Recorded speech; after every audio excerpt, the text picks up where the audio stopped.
Oh, yeah, that's a new feature. That's interesting. So I think it's probably pertinent that we do some introductions first, because I'm not sure we all know each other. We have some new members. So how we'll do this is I will start, and then I'll call on somebody, and then we can move from there and just call forward, because it's kind of hard to just go across the screen. So I'm Andy Carlton. I'm the superintendent. I will go to Bob.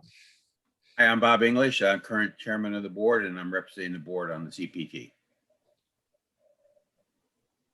You want to call on someone, Bob? Oh, well, next to me is Will on my screen. All right. Hey, everyone. Good to see everyone. Lots of familiar faces. My name is Will Fessenden. I have 2 kids in the RSU, a current freshman and a current junior, Maddox and Cade. Some of you know, for better or worse, I suppose, right? Anyway, I digress.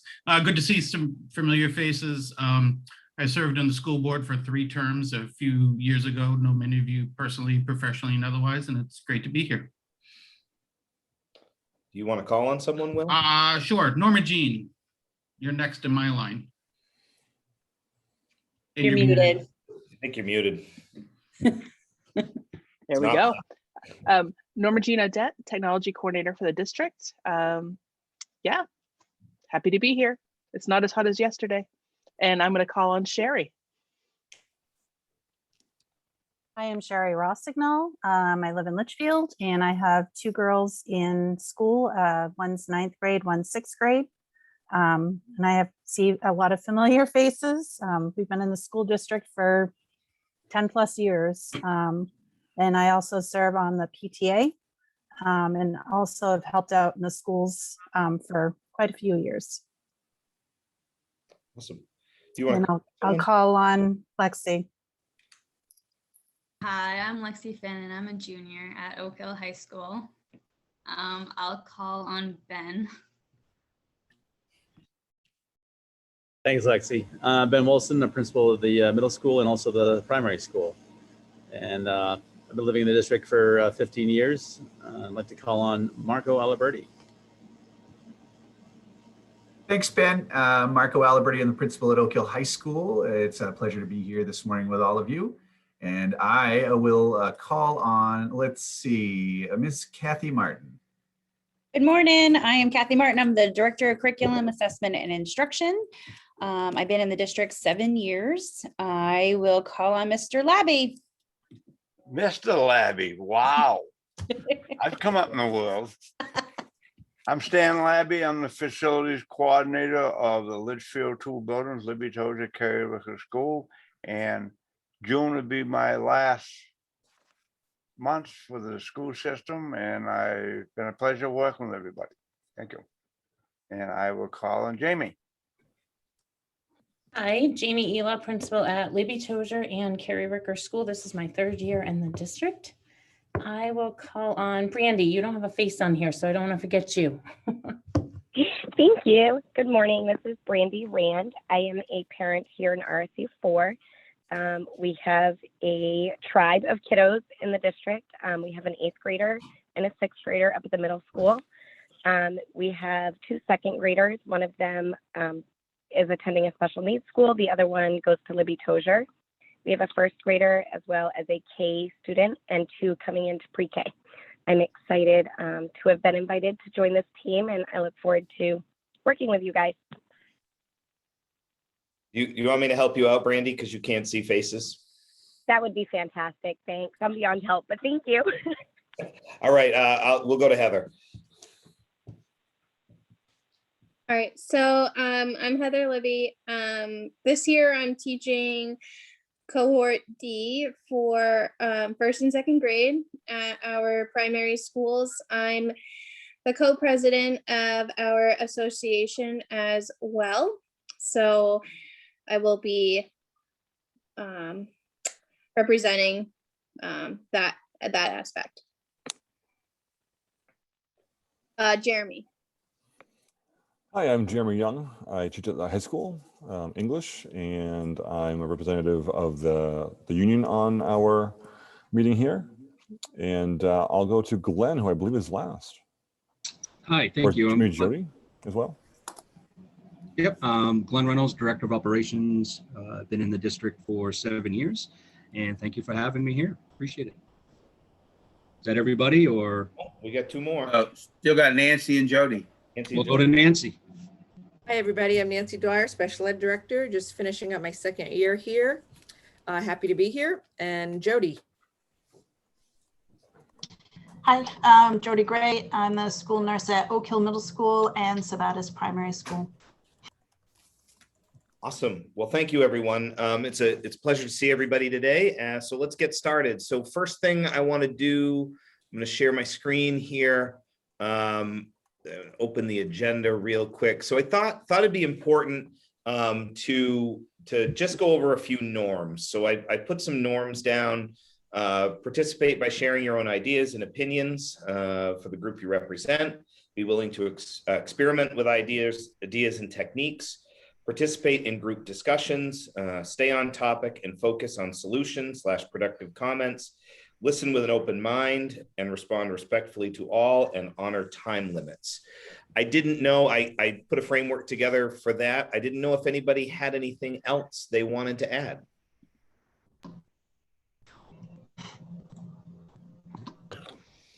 No? Okay. All right, so those will be the norms that we use. Moving on, I'll turn it over to Kathy, CPT roles and process. So I did put all of the materials into a CPT folder. So if you are not able to access that, just let me know and we'll get you access. I tried to put all of the updated information, especially for some of our new members. There was probably about 75 pages that came out last week that was updated. I try to give the Martin Cliff Note version during these meetings. So if you don't have time to read them, I did add some of the changes. So you didn't get a clean copy. You actually got to see what was deleted or changed. The SOP one usually has it dated. The framework sometimes has it dated, sometimes it doesn't. So I did give you the down and dirty version so you could actually see what the changes were from just even the last time we met as a CPT. The agenda's in there, as well as some of my trainings that we've gone to for pool testing. I've probably done 8 hours of pool testing training since our last CPT meeting. So I just wanted to inundate you with some information, and we'll quickly go over some of those to then have some discussions about what does it mean for RSU 4. So that's that. So we'll continue to update this folder. And so that way you have access to all the updated information. I'm not sure what you want me to say about roles. No, I think we're good. We did introductions, so I think we're good there. All right, moving on. Update. Oh, one question. Yeah, go ahead, Bob. So on those documents that are in the folder, yep. Will we be notified when a change has been made to the contents of either one of those documents or a new document added each time so that we can check in and see what is new? So I'm known for, if I add something, I will reshare it. So we'll rebump it into your email. So I will not keep, just because it becomes, the way that the DOE does it, it's kind of like breadcrumbs. So I actually will delete the old version and only have the new one. So you won't have a million copies in there, but I will reshare the folder with everyone that's shared in the folder now to alert you that something is new. Fine, and I like being able to see what was changed. That's helpful. And to see the old version because, we always remember what it was. And so it's kind of like refreshing. Okay, yes, that's what it was. This is what it's changed to, so we can reorientate. Thank you. And it is important too to have that, because sometimes they sneak changes in there and then don't document them. So to have the old version and see the new version so you can compare them is always a good thing. Or they contradict each other. So yeah, that's what we found out this past week. So we'll get to that. All right. Any questions? Can everybody access the Google folder? Thumbs up if you can. Good. Awesome. Yeah. Okay. So yes, Kathy does share them out every time she does. My inbox gets flooded on a daily basis most of the time. All right, update on SOP on a positive case. Do you want to do this, Kathy, or you want me to do it? I can certainly do it. So I would say there's 6 things to note in the SOP since the last time. The last change was updated on 5/13, so last Thursday. Obviously throughout the state, there's been changes to mask mandates that went into effect on Monday, and both federally and statewide, but these do not apply to school settings. So that's number 1. A big piece of the SOP is added pool testing as a mitigation strategy to offset the 3-foot distancing. We'll talk about pool testing more in depth a little bit later, but there are some things that we need to discuss that are part of this SOP. It talked about for those who are vaccinated and asymptomatic, they do not need to quarantine if they're deemed a close contact. And those participating in pool testing that are asymptomatic also do not need to quarantine for any school-related events if they're deemed close contacts. Quarantine exemption does not apply to community-based activities, including club sports, Girl Scouts, all of like rec department, that kind of thing. Another big, the other 3 big ones are adult distancing requirements have been removed. So we don't have to worry about adult student distancing. The eating and drinking still requires the 6-foot distancing for all. So that did not change, but I just wanted to note that. And music went from 14 feet to 6 feet. So that will be, and there is some changes to music. As you kind of go through, there's a little bit more about music in the framework. So we'll talk about that when we hit the framework, but that is about the SOP. So that for those of you who are new, the SOP is about what is our standing operating procedures if we have a positive case in our schools. So there is a process that we have to kind of go through. And as throughout the year, the process has gotten more complex. We went from doing everybody to you could do just 6 feet around, then you add the vaccination component. So there's just been a lot of layers that happened. And it's also where the student is on the bus or in the playground or in the cafeteria, or if like they're high school and they go to different classes. So doing a case can take quite a bit of time. We also have follow-up reports that we have to do to the DOE and the CDC on every case. We have now on the dashboard on our website, keep a track of positive cases, as well as how many have been close contacts in our schools by school, as well as by month.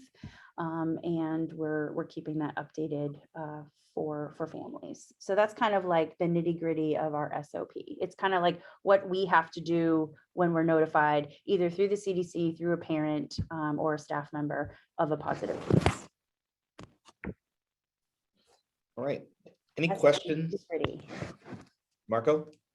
Yeah, Kathy, do you mind just repeating the portion regarding vaccination and close contact? Yeah. Was there a relationship between the two? So if you're vaccinated, you don't need to quarantine. That's the main relationship.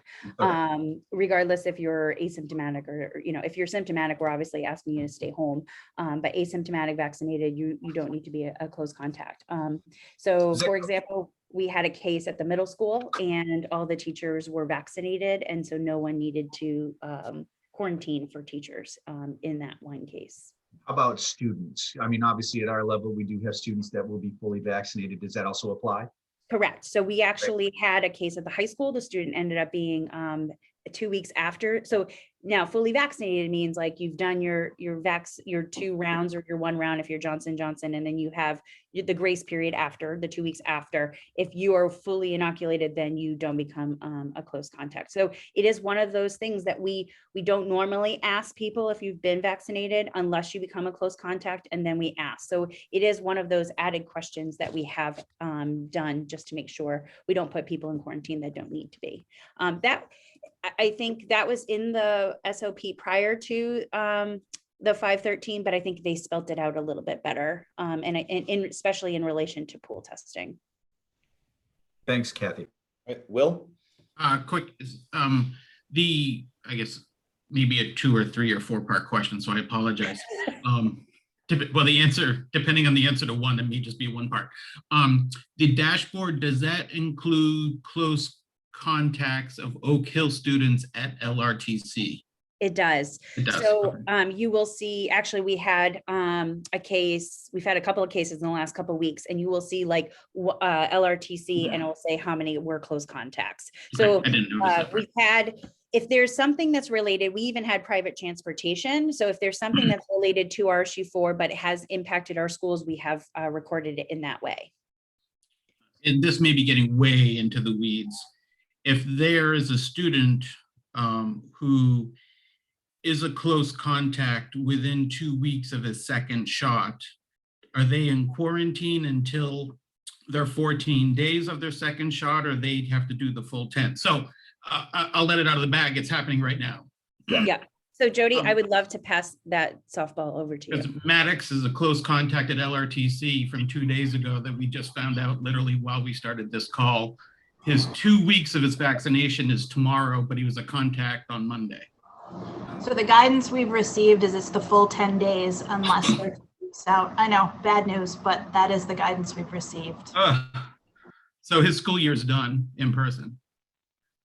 Correct. Ugh. Right. We only have so many eight days left or something. Yeah. Okay. Yeah. And unfortunately, sometimes the communication, we've seen this before, haven't we, Will? With the communication from Lewiston has not always been super timely. But we've worked on that. It's gotten better. Yeah. For sure. So you got that today. So Marco will have to follow up. Yeah, it's news to me. I know. I mean, they have Maddox literally called at 5 minutes to 9. And he couldn't remember what the date of his second, and his second was the 28th.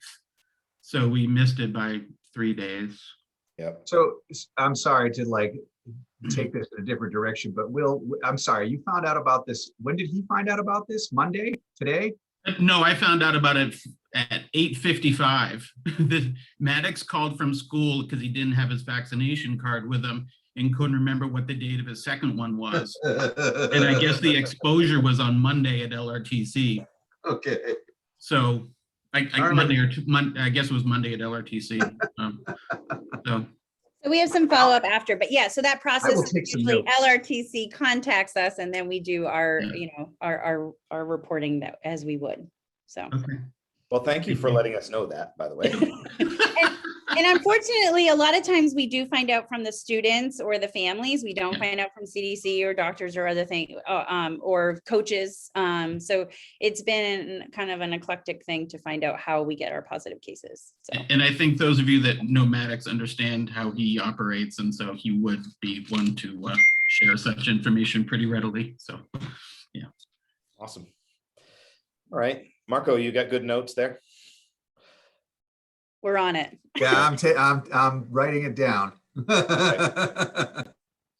All right. Oh, sorry, Go I can't raise my hand. Yeah, Go ahead, Brandy. Sorry, I do have one question. Are we in RSU4 keeping records? I know you had mentioned we don't typically ask if somebody's been vaccinated. Is that the same for teachers and like subs or aides and all that? Or are we keeping records of how many in our district are vaccinated as far as instruction goes?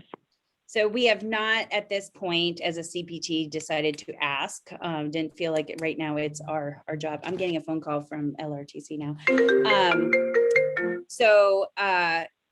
We have not at this point asked prior to if people have gotten vaccinated. However, when the cases come up, we are asking at that point.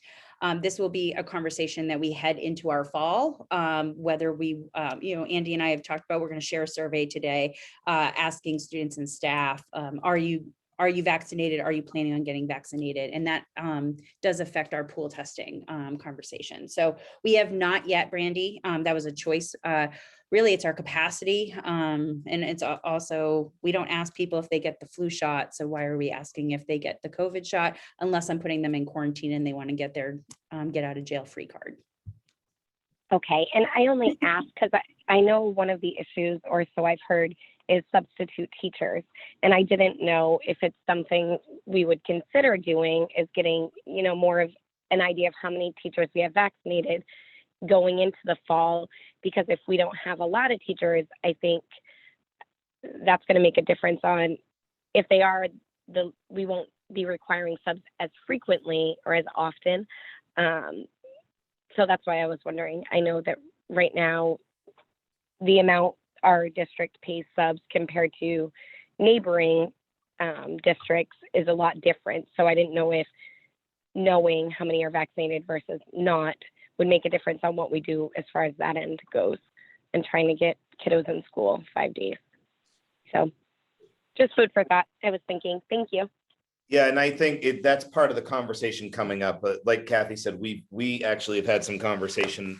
It's probably data we're going to need to have going into the fall. And it impacts a lot of things. But certainly that's something we need to talk about as we talk about fall, for sure. Heather? Just to clarify, did you say that you are going to be sending out a survey asking students and staff if they're vaccinated? We're going to share one and have a conversation here at CPT to see what information we need to gather. Yeah. Right. Okay.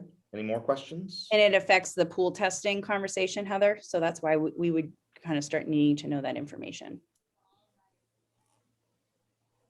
All right. Moving on. I think you went through, Kathy, the framework guidance? No, I went through SOP. Framework guidance is completely different. All right, let's go through that. So it does, I mean, it is related. So for those of you who are new to the framework guidance, this is pretty much where those 6 requirements come in. So we have the mask and the PPE, the symptoms, all of those things are in place. But anything changes that how you implement those 6 requirements into the school are kind of outlined in this framework. So this is kind of like our go-to in terms of like what we can and can't do. So removing that 6-foot distancing between staff to students and students to students is a big piece of that. And it was talking about changing the 3-foot or the physical distancing from a requirement to a recommendation based on pool testing. So we are still required to have masks indoors. That is including for the fall at this point in time. That doesn't mean that there won't be a change in guidance throughout the summer. Still requiring hand hygiene, still PPE, still having a sick SOP, and symptom screening at home prior to.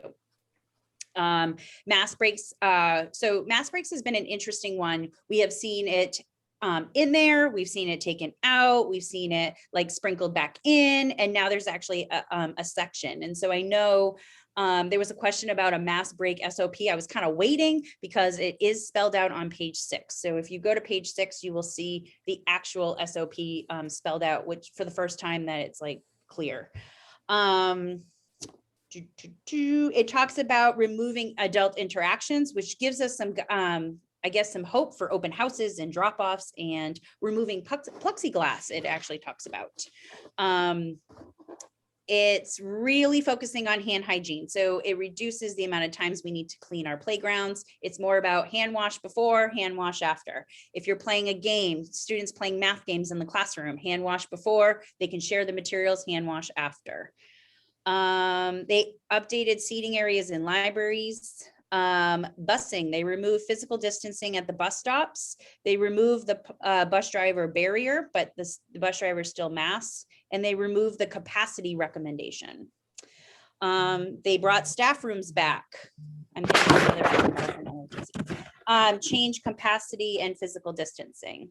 Field trips, they are not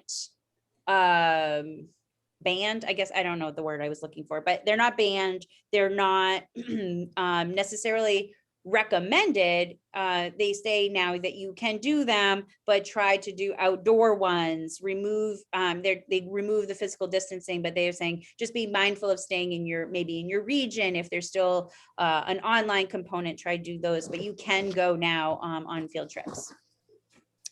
They removed all the standing executive orders related to indoor, outdoor public gatherings. So that was actually all like crossed out. Music, they removed the 6 foot between individuals. They removed that kids had to be facing in one direction so they can be semicircle or band can hang out together. And they removed the 14 to 6 feet between musicians and audience. They also removed the piece that if you're in a red or yellow county, that your music and art is suspended. And for PE, locker rooms are now open. So those are the Martin Cliff Notes of the framework changes of the last 2 weeks. Marco?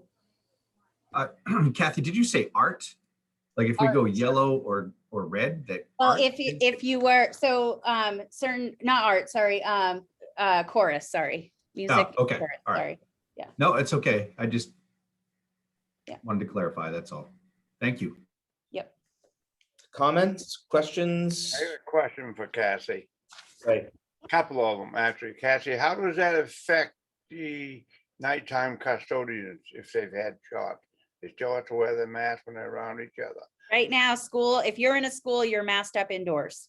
Doesn't matter how many people are in there. It's still, Unless they're in the room by themselves and nobody's there. yeah, it's kind of like our offices. Like if you're by yourself, you don't need to be masked up. But if you're in a school with other people or in a location of other people, you need to be masked up. Okay. And something, the 6 foot space ruling is out now, correct? So the 6 foot goes to 3 feet. 3 feet goes to 0 if you do pool testing. Well, my question is, the summer's coming up, we shampoo carpets and stuff. Have we allowed to take these 6 foot signs off the floors now when summer's coming, or how do we handle it? I think that will be when we talk about fall plan, about what our plan is for distancing, you will have that answer. I don't want to put the cart before the horse. But my guess would be yes, Sam, you'll be able to go from the 6 feet to at least the 3 feet. Right. I have a question, Kathy.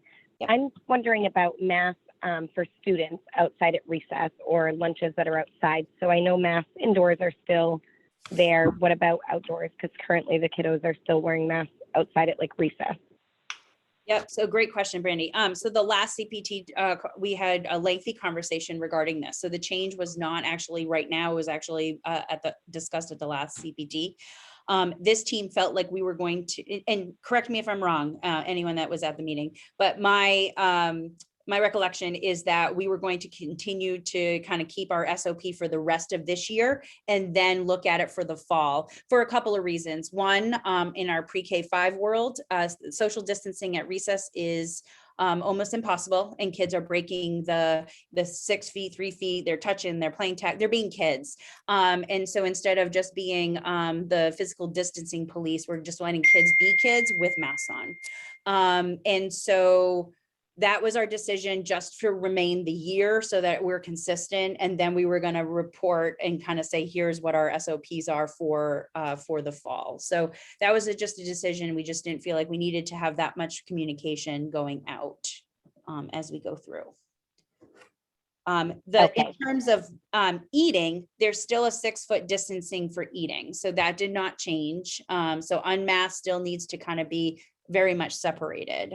So as we go forward and still looking at lunches and rotations, we'll still need to make sure that students are sick, and it includes staff. Students and staff that are eating unmasked need to be 6 feet. So that's the only thing that has stayed in place in terms of the physical distancing.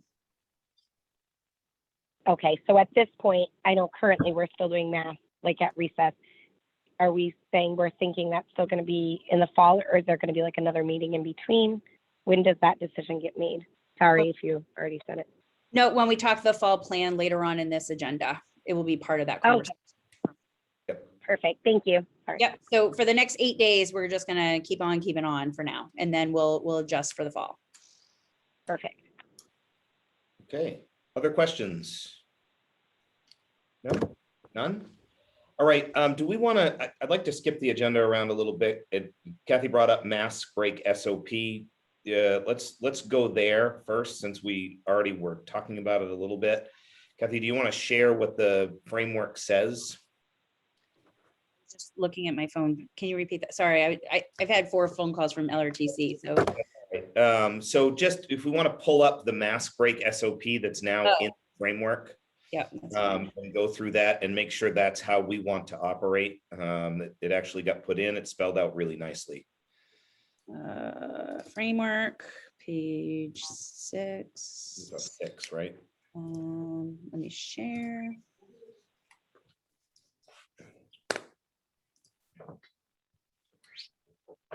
And Brandy, we know you're on the phone, so we'll read as well. Perfect. I have it pulled up through email as well. Oh, awesome. Okay. So we're on page 6.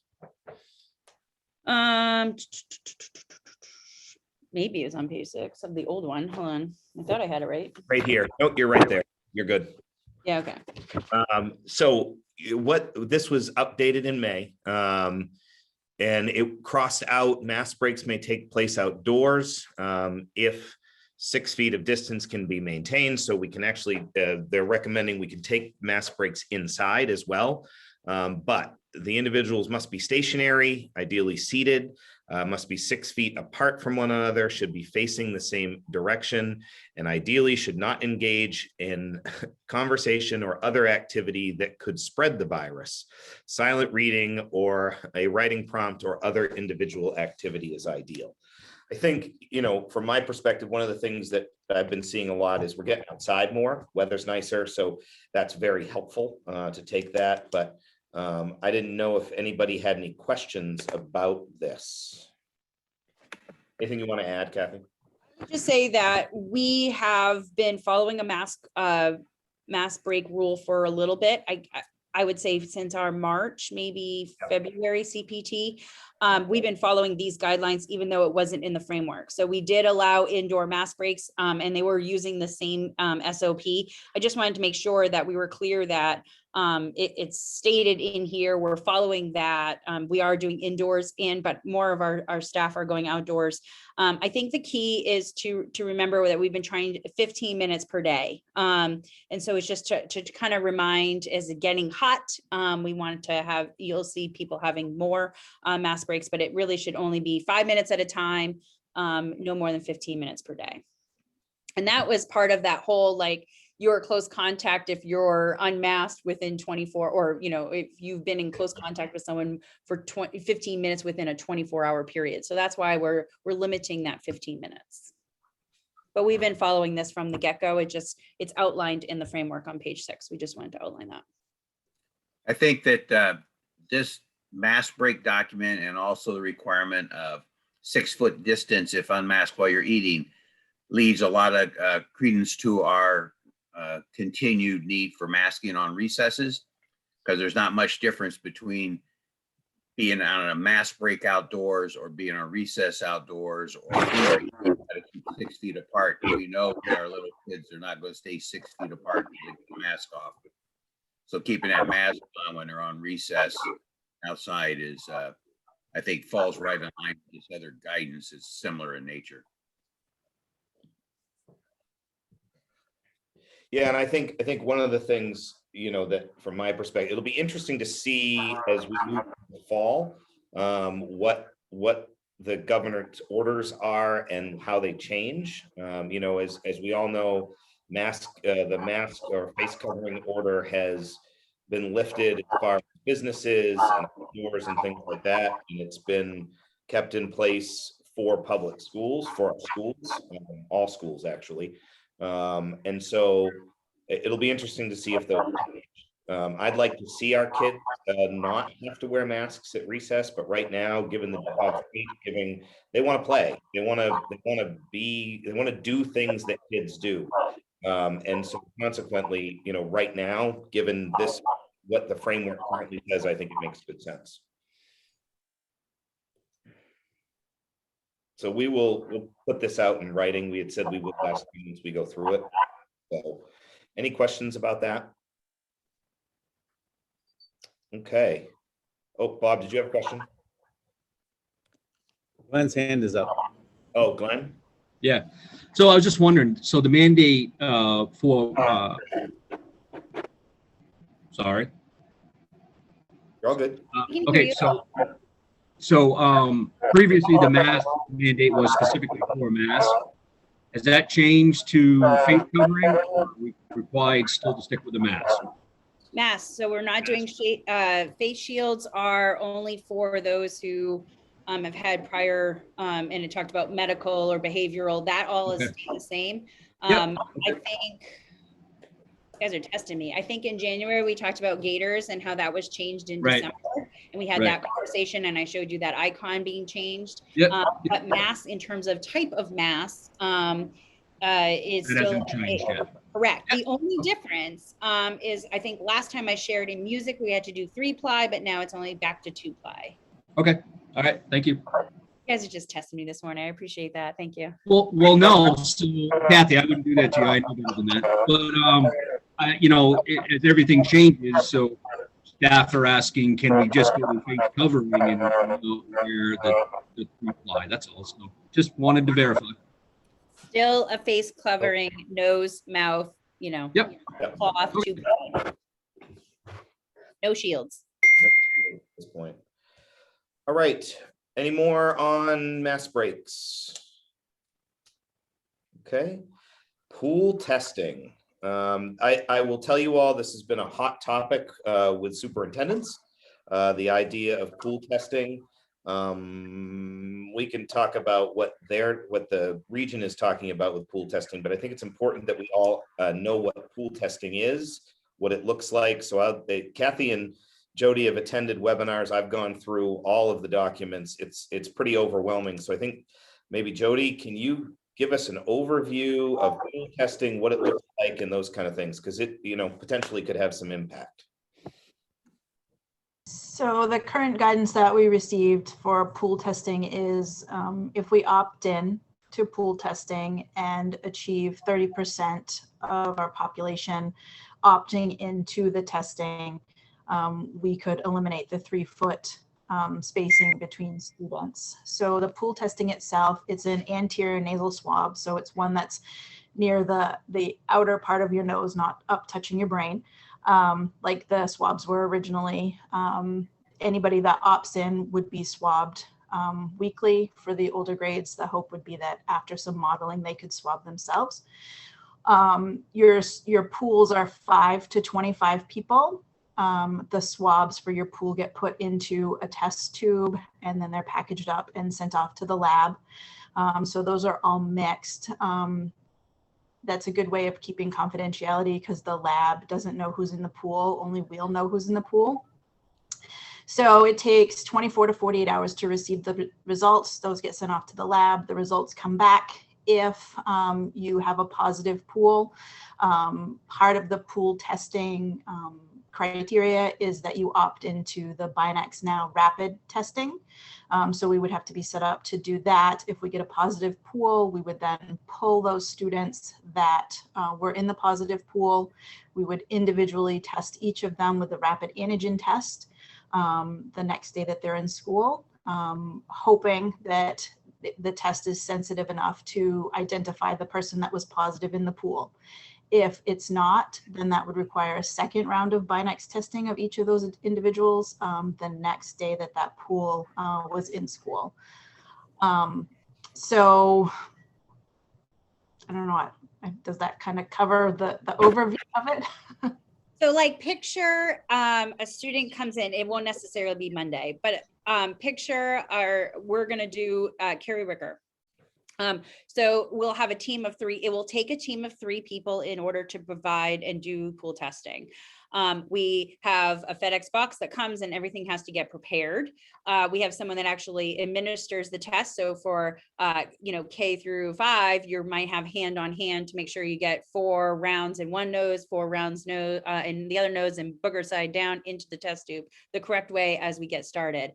And then you have an observer, which is typically the teacher. They're just observing the kids to make sure that they're kind of following, that we make sure we get everyone that needs to be. So if we do the pool testing on Monday, it takes 48 hours for someone to drop it off at FedEx and get the results. That means we could do that's a PCR test, by the way. So on Thursday, we would do a rapid if the pool test came. We would have to inform the parents how the pool testing came out, if they were negative or positive. So there would be a communication going out Thursday morning. Thursday, if you were positive, we would be doing a rapid test in those classrooms again.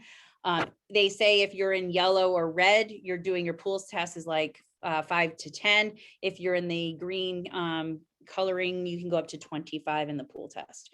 And then, as Joey said, we would do it again on Friday if we still couldn't narrow it down.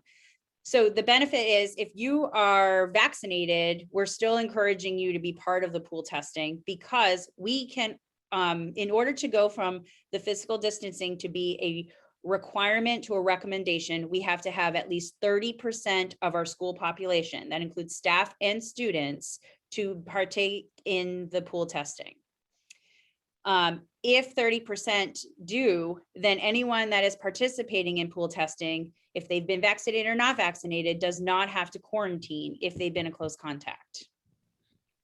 Okay. Which is kind of one of the reasons why we need to know if you've been vaccinated or not vaccinated. Kids can come, even if they're in the positive pool, they will still come to school as long as they're not symptomatic, so we can do the follow-up testing. We asked for one waiver for students and staff, and the waiver is good for the entire year for all the testing. So it would go home in the first day packet. Jamie, I think Jamie had a question. Heather had her hand up too. Yep. I see that.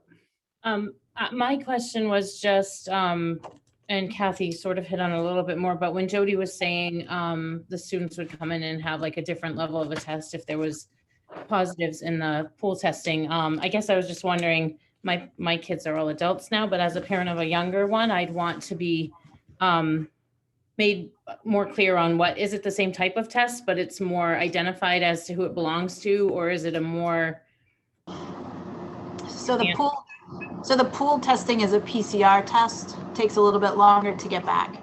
The follow-up test would be a rapid antigen test, same type of swab. It's an anterior nasal swab, so just in a little bit of the nose, and then it is fed into a card, and there's a reagent, and you get a result within 15 minutes. Okay, so I was just picturing, I've heard horror stories from some parents about like the trauma from that test. So it's the same test. It's the kids aren't going to mind it test. I would think of it as like the strep test. You're getting one that's a strep rapid, or the one that gets sent in and you find out there's results. It's similar to what would happen. So we're actually going to do the pool testing. We're going to send it in first and get the PCR. And then if not, then we'll just do the rapid till we can narrow down.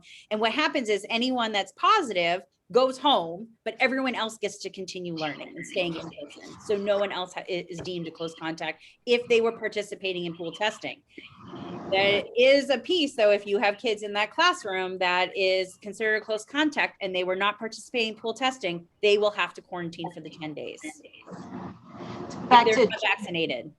Back to Jamie's question a little bit too. The PCR test, so the pool testing that would be sent off, is more sensitive and can pick up a lower viral load than the rapid test. So they need to be infected a bit longer for the rapid test to identify that. So that's why it's done the PCR first and then the rapid test.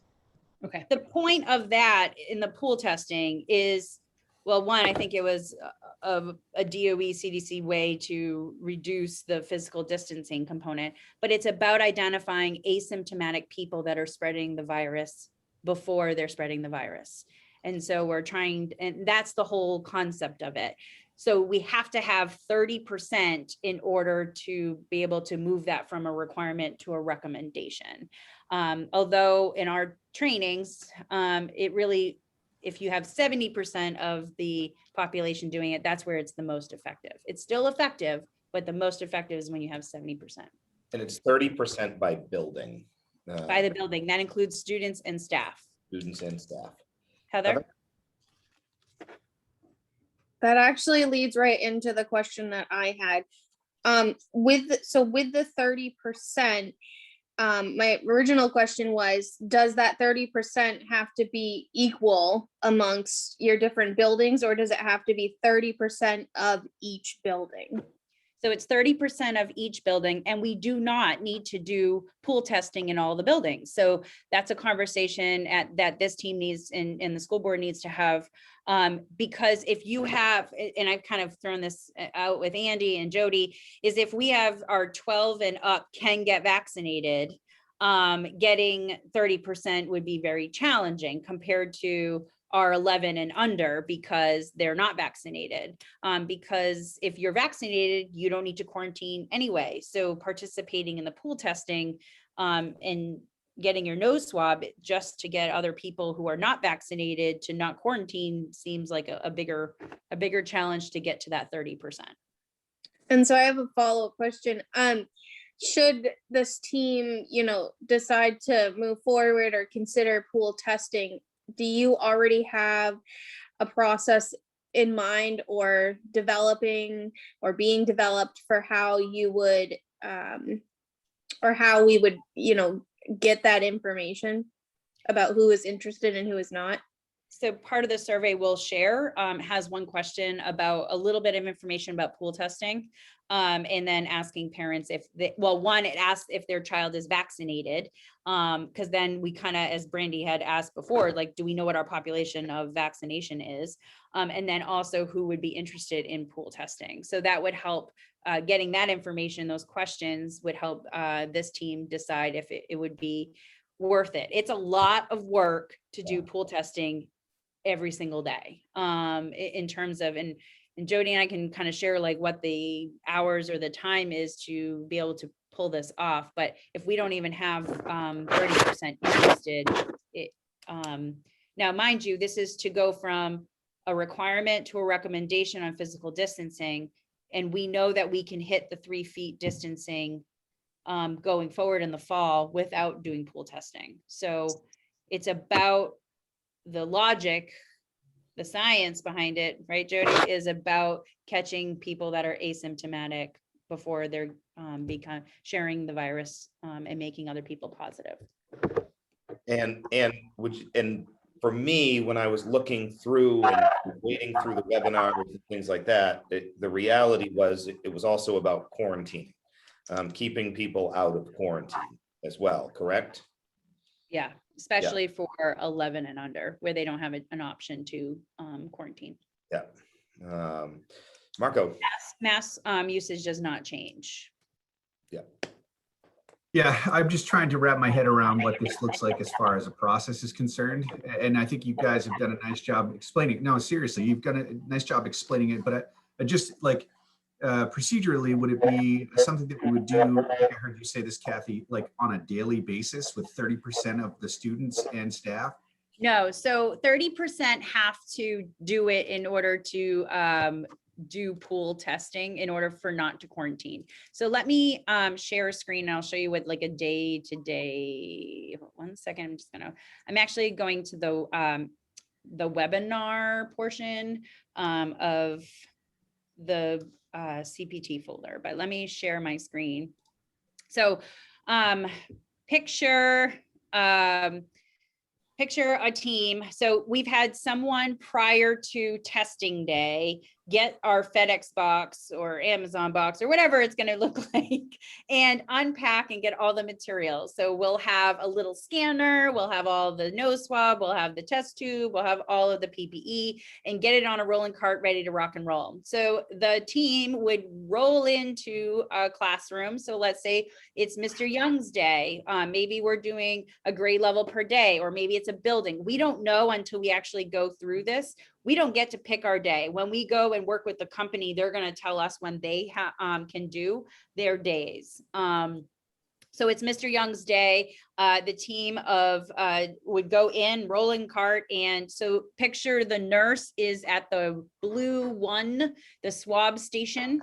And picture Mr. Young here as the test observer. So Mr. Young is just making sure kids are going in an orderly fashion. They're actually doing 4 swabs in one nose, 4 swabs in the other, going up to the testing station, Purelling, doing everything, putting their booger side swab down. And so you pick it up on number 1. He watches it, that you do it the right way. You put it in number 2, and then he goes back, the child goes back to their seat. It's supposed to take about 10 to 15 minutes in a classroom. As we know, probably will be very quick in a high school after a couple of times. However, in a pre-K, no, it's usually made for kindergarten through 12. If you look at a lot of the guidance, but if you have pre-K in your buildings, pre-K can partake as well. Pre-K 4, as you know, at the very beginning is probably going to be hand on hand, which means the nurse is probably going to help to make sure that the child actually is doing it correctly, not going too far, or just do the right number of times and such. So it will probably take longer in those younger classes. So that would end up being one vial would be Mr. Young's class. Then the nurse would go to the next class and have another pool of kids and another vial that all of those would go in. Whether that's going to be, I think, thinking about how, if you're talking 10 to 15 minutes per class, it can't all be done in advisory. So you probably would lose 10 to 15 minutes of instruction in whatever period the nurse is ready to go. If we're doing the high school all on Tuesday, they're going to have to go, and it's just going to be kind of like during period 1, maybe getting through that. And these are for only students and staff who have opted into doing testing. Correct. Okay. Is that clear? Or Yeah. there's other examples, like if you just kind of go through an auditorium or whatever. but I was looking at it as far as like, is it done daily? Is it done weekly? You're just saying though, it's a random test day. Set day. It's going to be a set day that like your school would be on their PCR test. However, so a student's definitely going to have, if they've opted in, are going to have one test a week.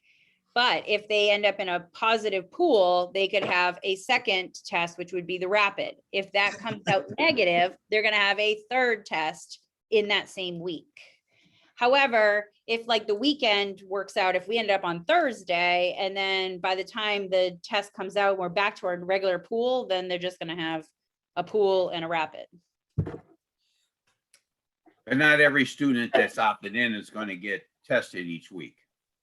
Every student that is opting in is going to get tested every week. If you've opted into the pool, you're going to test every single week.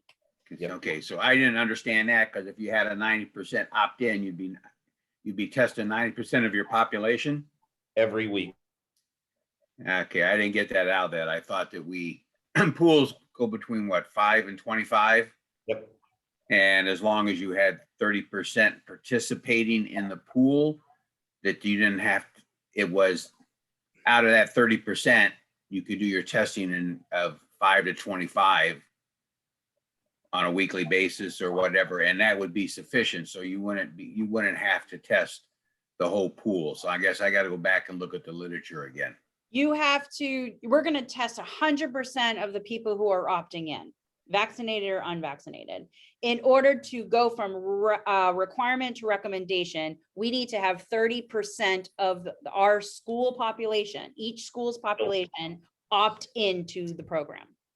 And Bob, I will tell you, when I first went through it, that's the way I understood it. And then I went back through and I figured it out. So if somebody opts in, they get tested at least once a week. So if, say in a building the size of, let's talk the high school, say there's 400 students at the high school plus staff, you're probably around 460-ish, roughly somewhere in there. We would have to test 90, let's say it's 450, 135 people in that building every week.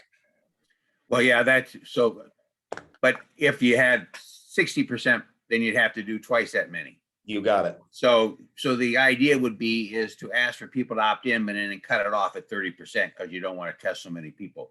So it just makes no sense that is the requirement, that you have to test everybody that has agreed to be tested weekly.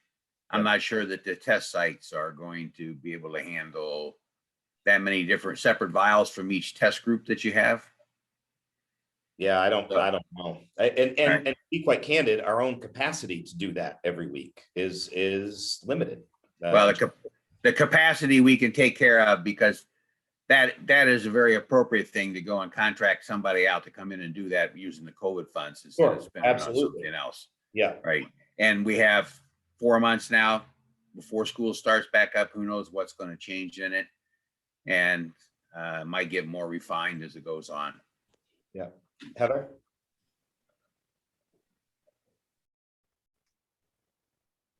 That was actually my next question was, what plan or plans, are you guys thinking about for the manpower behind this?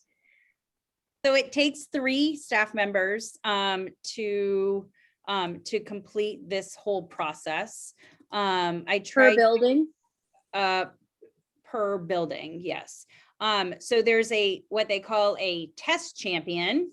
That sounds awesome, huh?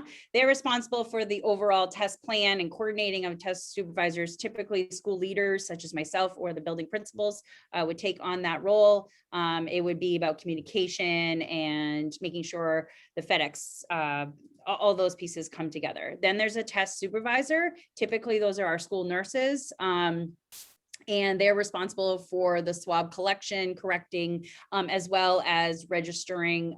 Each file has a like a scan, and they get to scan it with the little wand. So they're the test supervisor. Then the test observers, which is usually the teachers, they take on that role, just making sure they understand the students. Because if a student has tested positive and they've elected in the pool, they are not testing for 90 days. So it's helping, the teachers helping out to make sure that we're testing the right people who have opted in that are supposed to be testing for that day. So there's 3 people who would be needing to do work every single pool testing day.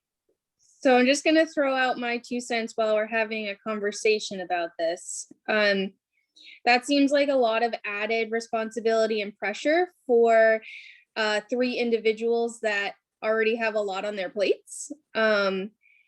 I guess, and Bob had just stated too that, you know, maybe a route we go down is using COVID funds to contract support in this, but as it stands right now, like with that idea, it feels like a lot of responsibility and pressure for the 3 individuals that have other, you know, important jobs to do with students as well. So. Well, and it's, you know, you say that, Heather, and Bob said that as well. That's actually the conversation that Kathy and I had, was if we have to do this capacity internally, we're going to have to bring people in from there's just no way. We'll have to, and it's a perfectly acceptable use of the COVID funds to do that. And I think if we do it, we are going to need to go that way because, you know, at the end of the day, let's talk about Jody. You know, Jody's got a full-time job as it is, being a school nurse, to then have to take this on as well. And she's split between 2 schools, as our administrators are as well. Right, exactly. So we're already stretched very thin. Yep. Yeah, and you're absolutely correct. Then that was the conversation Kathy and I had, because and Heather, I want you to know, like, I'm not advocating for pool testing. Right. I actually probably personally would vote no at this point, just from all of my trainings, just our capacity and then what we're actually going to get out of it. But I appreciate you saying that. But we do have, as a CPT, a due diligence to just explore it and figure out what our capacities are and what are the pros and cons for our students and staff. And so the pros are there's no quarantine and kids can just come to school. The cons is it's a lot of work and it's a lot of testing. We've said this at other CPTs, we don't have, and I hate to knock on wood, but we have not had a case where when we put kids into quarantine that they've gotten it. So we have not had a positive case within our schools. It's happening out in the community. So is this going to mitigate that when we have proven that we've not had that case so far? Ben's next. I guess, you know, similar concern to Heather's would be 128 kids at the middle school having to get tested to reach that 30%. That's quite a few bodies, you know, and it's almost 70 kids at the primary school. I just, you know, working in the medical field as long as I have, I just don't know how you would get 128 tests done. I mean, obviously this will be over a period of time, and these are things we will work out logistically, but it's a lot of kids. Yeah. Agreed. And you don't have to do it if you're vaccinated because you already don't have to quarantine. So that number, reaching that high number is going to be hard. Will? Yeah, so reading through the materials and the pieces, a couple of times it says opt-in, a couple of times it references weekly testing, that 30%. Let's say everyone, we go forward with the pool testing. Best of intentions, families say, yeah, I want to do it.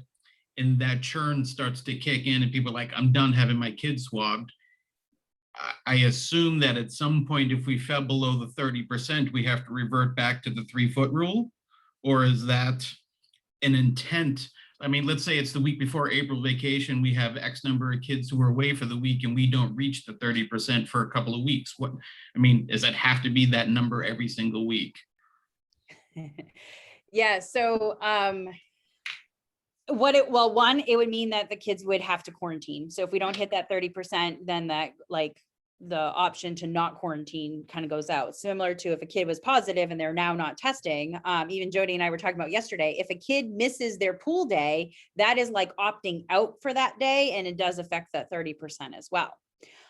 So yes, that moving target of hitting that 30% is difficult, to say the least. And I think that's why we were looking for, before we even knew pool testing, we can do physical distancing of 3 feet regardless of pool testing or not. So we won't have to worry about hitting that 30% in order to still stay in school full time. So we can get our kids in at the 3-foot rule, we're good to go. The piece for us is pool testing would reduce the quarantine. Just, I'd like to take a minute. I don't know if Sherry or Brandy or Lexi want to just weigh in on how they feel about pool testing, you know, as parents, as a student, Will too, you know, what are your thoughts on pool testing as parents and student? I don't know if you want to go, Sherry. I don't mean to put you guys on the spot, but I think it's important to have your input here because ultimately, oh yeah, these are your kids. Yeah. I mean, my kids are older, but I think for younger kids, it would be a lot to get tested every week. And I mean, even my middle schooler, she would not want to do that every week. That's a lot. And it's a lot for staff to do as well. I mean, I don't know. I'm on the fence about it, honestly. I don't see the difference in it. I mean, I guess, yes, it's less quarantine time, but if they can be 3 feet apart in school, that's great. It's way better than this past year. So yeah. Brandy? Hey, this is Brandy. So I'm not for pool testing. I think the mask alone has been enough for our kiddos.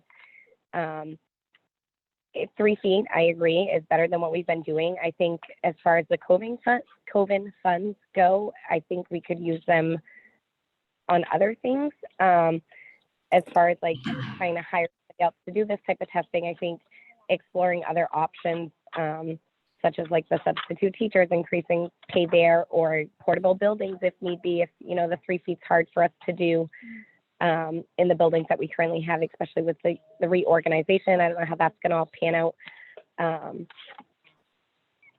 I'm not 100% against it, but I'm definitely still on the fence, especially for my little ones. And I know listening, it sounds like we're more gearing it towards the little ones, and that's something I am not for personally. Will? Yeah, I mean, I don't, having read what I read, I wouldn't support the notion of pool testing. We would participate if it helped the district. You know, the logistics things, I can't get that out of my mind. I mean, what about LRTC kids in the mornings? I mean, if you know, things like that kind of play into my head. If we chose to, how does that impact that day and that cohort of, well, not to use that phrasing, but the LRTC kids and so on and so forth. And so, I mean, we would participate if it's the best thing for the district, if the board and others chose to go that way. I don't think ours, I mean, Maddox and Kate are certainly older and have been poked and prodded enough over the last couple of months anyway. You know, I think they would be okay with the process part. But right now I wouldn't support it, and I would question, you know, logistics and, you know, God love you guys for having to figure out all those pieces, parts, and so. Okay. Lexi, what are your thoughts as a student? So I'm also kind of like on the fence about that, because I feel like that's like putting a lot of work on like the administrators, like, and then also having to get like that many bodies of students to do that every single week. I feel like that is a lot, and I don't know. yeah, I'm just kind of on the fence about that too. Okay.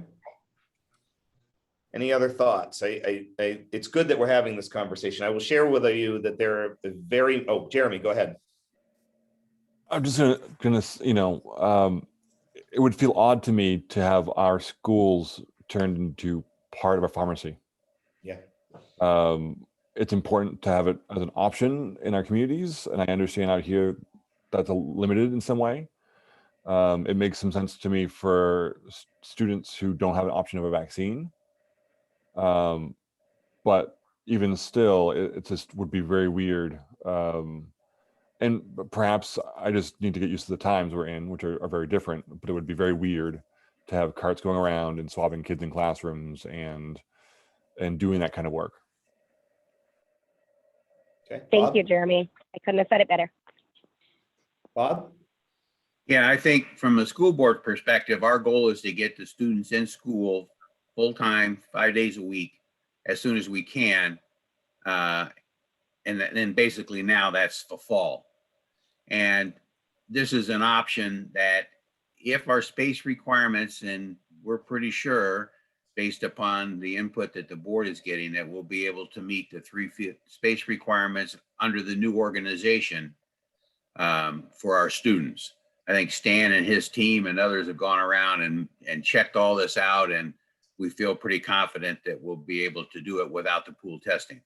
I think it is advantageous to work on a plan on how to do it if we have to go that way, so that we could implement it if we need to fairly quickly, not going out and getting the waivers and everything ahead of time, but be ready to go as soon as something happens that causes it. I mean, all we need to do is, if it's not going to happen, but if the 80 or 100 students that belong to this Amish community just up the road from me all of a sudden decide to go to public school, the primary grades would not be able to hold them all with 3 foot. So that's not going to happen. We're not going to get a whole bunch of people moving in, but we never know what's going to happen for sure. So the idea that it's out there and that it's a possibility, I thought if we would do it, it would be like, okay, this is the day when they come in the morning, we just take those and walk them through the gym or through the cafeteria and swab them then, instead of going into classrooms.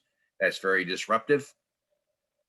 And that gets all the people that are in the pool done. But again, we don't want to impose this workload on the staff that does such an excellent job of what we asked them to do already. And we don't want to add to that workload and that stress level. So I think from the board perspective, this is something that we don't need to do, but we need to be prepared to implement it should the requirement or the need actually pop up and in the fall. Well, and I can share with all of you my sentiments on this. I am fundamentally opposed to it. I just, you guys have heard, a lot of you have heard me, some of you new members haven't heard this from me, but our public schools have become the largest social service organization on the planet. And while there are certain things that we need to do to take care of our communities, at the end of the day, we are not medical facilities. And every time we take on something new like this, it begs the question of how much longer are we going to have to do that? And again, Bob says it best. I think we're right. I think we have to be prepared. But at the same token, it feels funky to me. I mean, I will tell you, I'm not interested in my own children doing this. I have 4 of them. And I am not interested in that at all. And while I understand the need to get back to school, I don't want my children being tested every day at school. I just don't think it's pertinent. So, Kathy? Yes, I just want to understand what the direction of the CPT team is. We're prepared to ask our families, maybe have like informational piece on our website and ask as part of our survey of whether people wanted to opt into pool testing and get more information for this team to make a recommendation to the board? Or are we saying we don't even want to ask our parents? So I guess I'm just looking at direction of how you would like me to move forward in terms of, are we just saying this isn't for us? Should we ask our parents? I just want to know how we move forward as a team. Marco, real quick. Yeah, I was just going to say, if you're asking for a vote, if you're calling for a vote, Kathy, like, investment and return, right? I don't think the investment is worth the return, so I would say no. And I wouldn't even put it out to the public as far as whether they want to have further information about it. Okay, so Bob? Yeah, so I think going along with Marco, like, you're looking for guidance on what to put out. I think that the guidance to put out on the website is that this pooling option is out there. However, at this time, we do not need to, we will be required to implement it because we'll be able to maintain 3-foot separation. We don't have to going forward in the fall. And the recommendation of the school board is that we don't implement it, but that we continue to plan for it in case the need arises. So that, that's basically what you go to the school board. We discussed this, the CPT decided that we're not going to recommend implementing it, but that we prepare ourselves to be ready to implement it should the need arise. But I think you also, the other piece to this, Bob, that we would have to make sure parents understand is that we're electing to not do pool testing, which moves that recommendation, requirement to recommendation, but it also means we will continue to put kids in quarantine. So that's the other piece of that communication. We're not electing to do pool testing. Therefore, kids that are unvaccinated would have to quarantine if they're deemed a close contact. Right, and that might really increase the number of students that are going to have to do remote when we start quarantine. If we had to quarantine a lot of students in the fall, when we were hoping that maybe the remote classes would kind of go away, except for those who could get it synchronously. Yep. All right. So the question really is. Brandy had a question. Brandy, do you have a question? Yes, sorry about that. I was just wondering, so with the 3 feet distancing, are we able to accommodate that in all of the schools for like a 5-day-a-week in-person learning? Yes. At this point, you think, even with the reorganization? The reorganization gets us there, specifically pre-K to 2. And so, yes, absolutely. We've gone through, measured, our administrators, our custodial staff have done fabulous work to make sure that we can do this. I know Marco and his team at the high school have been working on scheduling the building a little bit differently so that we can make sure we have the right amount of desks in each classroom and they're spaced appropriately, to be at the 3-foot mark. I am confident that we can do that for sure. Okay, I do have one question really quickly. Does that include removing, I know it's a middle school, I've spoken to multiple teachers, and one of the things that come up was in order to get us back to 5 days with the 3 feet, the teachers would not be allowed to have desks, their own personal desks, which the majority of the teachers I had spoken to were frowning upon that. Is that still the case? Or with these new changes, would they still be able to have that space for supplies and stuff? If you don't mind, Andy, there's never been talk about removing teacher desks at the middle school. One of the things we said at this group was making sure what we had in our classrooms was only what we needed. That was the big thing. And so obviously we want our staff to be able to have workspaces. It's more about those classrooms that maybe have 2 teacher desks and things like that, where we'd have to take those things out, but we want our staff to have workspaces. There's no question about that. And so, yeah, it was more about being very purposeful in making sure that the things that we have in our classrooms are the things we need, not the things we like hanging around just to have. It was more about that. Perfect. And I only ask because I know we can't afford to lose any teachers. So of course I advocate for my students and the kiddos, but I want to make sure we didn't lose anybody. And so I'm glad you guys clarified. Thank you. Yep. Yeah, so I think just to reiterate, RSU 4 not electing and pool testing does not change the social distancing or the physical distancing pieces, how we go forward in our fall plan. It will only affect not putting people in quarantine. So I just making sure we're all on the same page about the elevator speech. So what I would like to do now, take a thumbs up real quick. Who is in favor of saying or making the recommendation that we not do pool testing at this time to the board, and that we will prepare should we have to at some point? And Brandy, you're not there. Are you in favor of that? I'm in favor of not pool testing, correct. Okay. All right, so that will be the recommendation from this group to the board. And I think realistically, we'll put that information out there. That'll be part of the information that, we will still have to quarantine, but we will not are not recommending pool testing. All right, moving on. Thank you. I know, and I will share with you that there are very mixed feelings with superintendents across the region about this, to the point where it's going to be a very hot topic. Regional superintendent presidents meet with the commissioner every Thursday. This is the #1 topic on that agenda this week. So it'll be interesting to see what comes out of that. All right, moving on. Feedback on the fall plan and discussing it to make recommendations to the board. Kathy. So I have shared the survey in the CPT folder. If you go to the fall plan, you can actually see the survey, and then click that. We've had 59 people respond. We've had 1 student, 32% are staff, 64.4% are parents. We had almost 7% were community members. And so we don't have a whole lot of feedback in terms of like our percentage. And I will say that I have kept up with the frequently asked question document. So part of our plan was, if people had frequently asked questions, I have kept that up, and that is on our website. So if people had questions that they didn't want to provide in this plan, but just had general questions, that is updated as well. So feel free to go on the website and check that out. So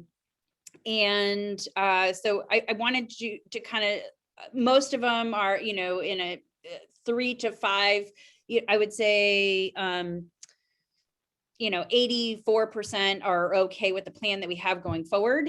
The other ones are kind of still questioning or have some concerns. So, some of the overall feedback was about absences for snow days. It's a hardship. And some of it is they want still an option of a hybrid because some parents aren't ready for a 5-day, and we'll have a conversation about remote options in a minute. So a couple really mostly been about snow days. Some are just mixed and are really concerned.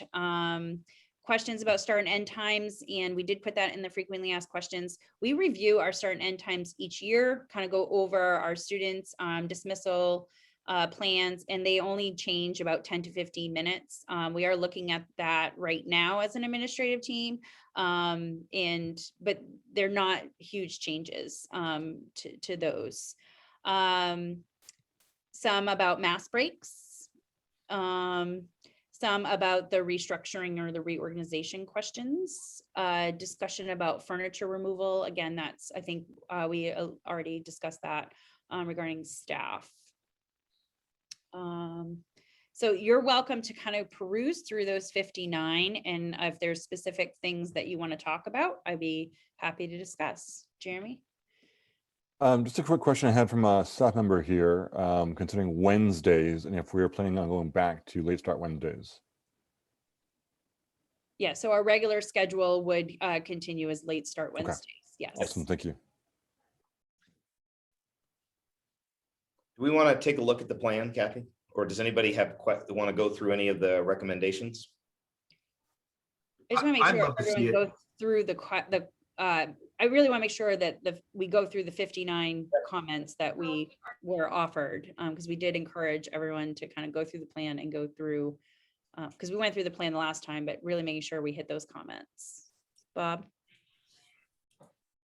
Yeah, my question was, well, you're gonna go through the comments, so I was concerned, what was the deal about the snow days? Yeah, If we had snow days, the students, we'd be home. If we don't have snow days and they're gonna do it at home, it's basically they're still at home. So I just didn't know what the conflict was there. I think it's for, it comes up a lot of times with younger ones, if there's a babysitter or if there's lack of internet. And it's no different that if you miss a day, you call out, and that would be the day that you call out. So if you didn't have internet or what have you, we've done snow days that have been asynchronous. So especially like our pre-K friends, they will get like a snow day packet and things that they do that are related to the activities that they're working in, but they don't have to actually be online. So I think it's just about. Yeah, I know how it works. I was just wondering what they're because any parent can choose not to send their student to school if they think the weather's bad or they want to. So It was regarding the loss of power or babysitter without internet was the concern. Okay, thank you. Yeah. And we want to talk about snow days real quick. So snow days, this year we had remote snow days, and really the issue with snow days is lunch. And so part of what makes a school day is 3 hours and lunch. And so to some degree, there's other pieces in there, but that's making it very simplistic. And so currently we're operating under a waiver from the National School Lunch Program. And that waiver is, and so when we're under National School Lunch Program and not summer food service, because we're operating under summer right now, when we're operating under National School Lunch, the lunch has to be eaten on site and has to go through a point of sale system to be considered a reimbursable lunch. I know it sounds crazy, but those are the federal requirements. Under summer food service, those aren't requirements. Lunch can be eaten anywhere. For the next school year, we'll be operating under the waivers are in place for summer food service. Bob hits the nail on the head for, if you don't, we've always said it in the past, if we don't call a snow day or whatever, and people aren't comfortable sending their students in, that's okay. That is the way it is. No different if you don't have internet or call out sick, it is what it is. But I think my plan moving forward is to continue to have remote days, because honestly, if we can have them, we've got the capacity to do them, and I would like to keep the calendar as straight as possible. Getting out in early June, the earlier the better, and not having to extend the school year any longer is a plus in my mind. So, but that's just kind of the nuts and bolts on how lunch controls a snow day. It's bizarre, I know, but. What else, Kathy? So a couple of things about snow days, as I already alluded to, mask breaks, which we already went through. We're just going to continue to follow page 6 of the guidance. They were just kind of questioning like when in the winter, how are we going to do that? One would like to know how the district projects are spending the COVID money. I know Andy is working on a sheet that will be posted on the website. So that will be added. So some are not sure if we're thinking of outdoor spaces available. So people are sharing that. So we talked at the last CPT meeting that we are, and I know Mr. Labby can talk about what he's done at like Carrick or whatever, but we are not picking or ordering portables or other things like that, just do spacing because we can do it with what we have. But we are looking at creating spaces that kids can go outside and learn outside. And we've been ordering materials for that, correct, Glenn and Stan?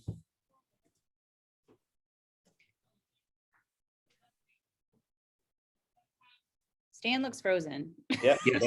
Sorry. And did you order those chairs? Oh no, there he is. Yeah, the chairs have all been ordered. Yes, that is correct.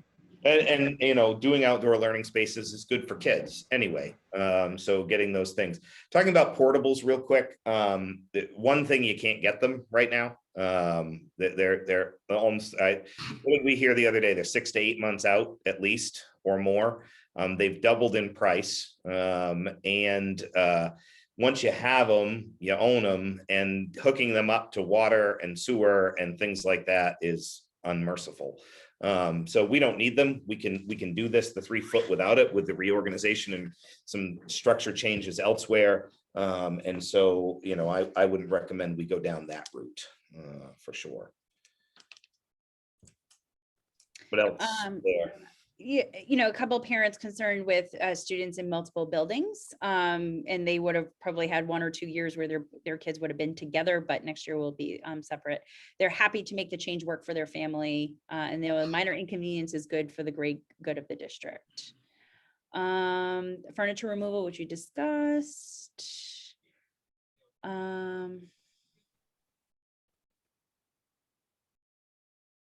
Why is plexiglass on desks? Is everyone still wearing masks? Seems like major overkill to me. With the new framework, we can remove plexiglass.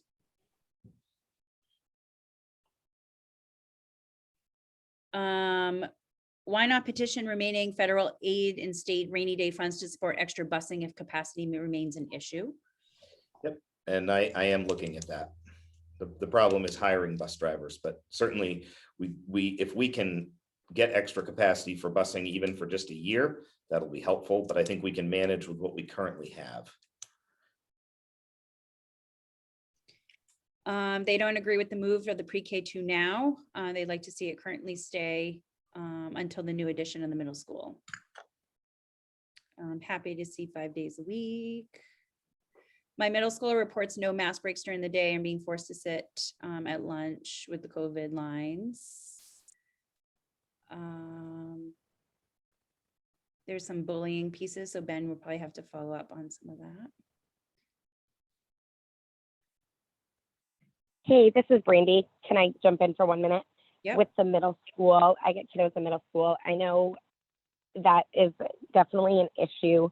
I think these kiddos obviously have been through a lot, right? As everybody else with changes. I have one who comes and says like they're not even allowed to talk, even if they're 6 feet apart at lunch. I know that is a huge issue. And I don't know if any of these, I know we still have 6 feet apart. Is it a rule they cannot talk at lunch without a mask on? Is that, I know we had mentioned talking before without a mask, but I want to know what exactly the rules or protocol is around that, especially in the middle school. I feel like very vulnerable age, and depression and suicide is huge, and it's realistically there, especially nowadays. So I think I just want to know what the wiggle worm is there. Yeah, so I'll take that one if you don't mind. During lunch, we have a 6 foot distance and the kids are facing forward. We do allow kids to talk. Beginning of the year, we had a routine where depending where you are in line, determine where you're sitting, but we have gone away with that. So you can choose to sit with your friends as long as you're, near them in line. As far as turning around and talking across the cafeteria, that's frowned upon at this time, because as soon as you turn around on our tables and talk to somebody else, then you're on masks. You're obviously going afoul of our expectations for COVID protection. But students are allowed to talk at lunch. So why is that allowing them to talk at lunch? Why is that different than not allowing them to talk 6 feet apart on a mask break in a classroom? So I thought the intent is if they're unmasked 6 feet apart and they're not supposed to be talking, but if they are masked, then they can obviously talk. So it's kind of like where mask breaks are going to be a different criteria than in the lunchroom. If you're unmasked, you can talk in one, but not the other. It doesn't seem like one is following the other. The problem at lunch is you're obviously unmasked and you're eating. It's when you're done eating, you would remask and you're allowed to talk then. But again, we want you to face a certain direction to keep the expectations, simple to follow. So talk when you're masked, but not while you're unmasked at lunch. Right, but the problem is when you're eating and you want to turn and talk to your buddy and you're still eating, like you're not going to unmask, mask, unmask, mask, unmask, mask every time you turn around. Asking a 12-year-old and 13-year-old to do that, it's not as easy as it sounds. So the correct solution to that is no talking, because you're violating the guidance for 6 feet unmasked without talking. We still allow kids to talk to the people who are near them, as long as they're not turning around to talk. Yes. All right, this is Brandy again. Sorry, I'm not doing devil's advocate, but in one breath you said you guys are no longer, they can sit by their friends, but in the next breath you said as long as they're by them in line. So I just feel like, especially in the middle school and high school, these kiddos are already under some serious strict rules. Where can we lighten up a little bit? Like, if they can talk by somebody they're next to, then they should be able to sit by a friend or something. There gets to be, I feel like, some type of wiggle room there. I know I don't want my kid to become a statistic no more than any other child in this district. But when that's the only time during the day our kiddos are able to even socialize, I think we got to figure out a plan as far as how to get that to happen. I don't know if maybe creating some type of group where, friends can get together at the end of the day for 15 minutes with their masks on and talk or something.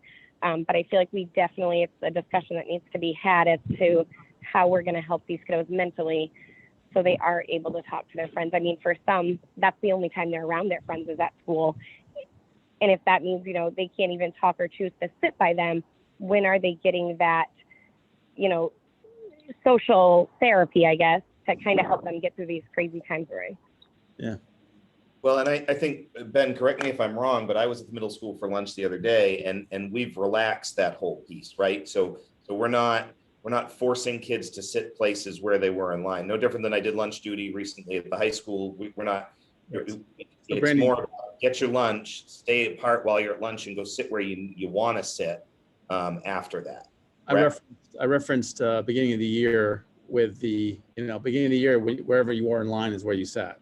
But we changed that starting in January where, if you want to mingle with your friends, you can, but you can't hop seat to seat. So wherever you sit is where you're sitting.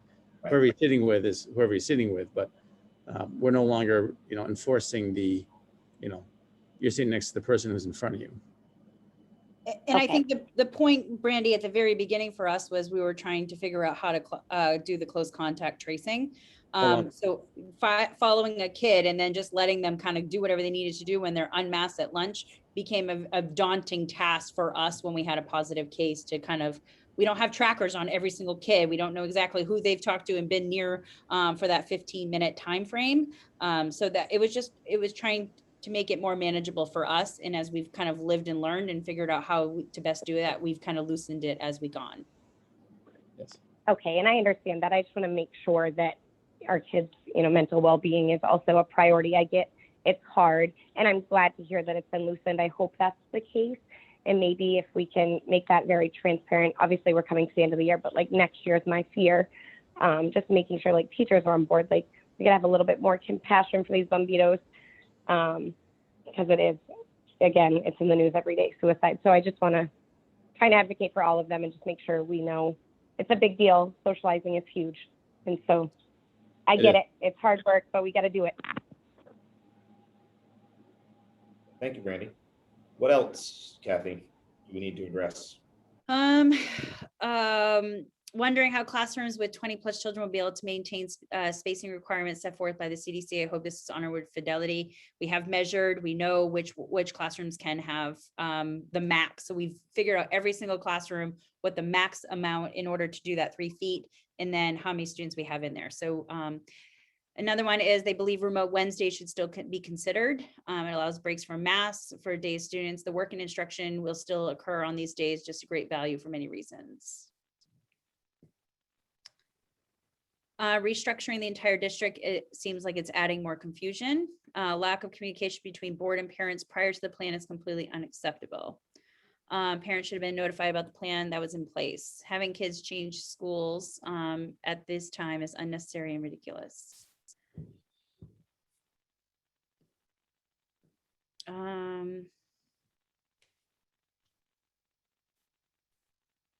Concerned again about class sizes, but we've gone over that. Furniture again. Moving back to 5 days a week would benefit all. Don't agree with snow days.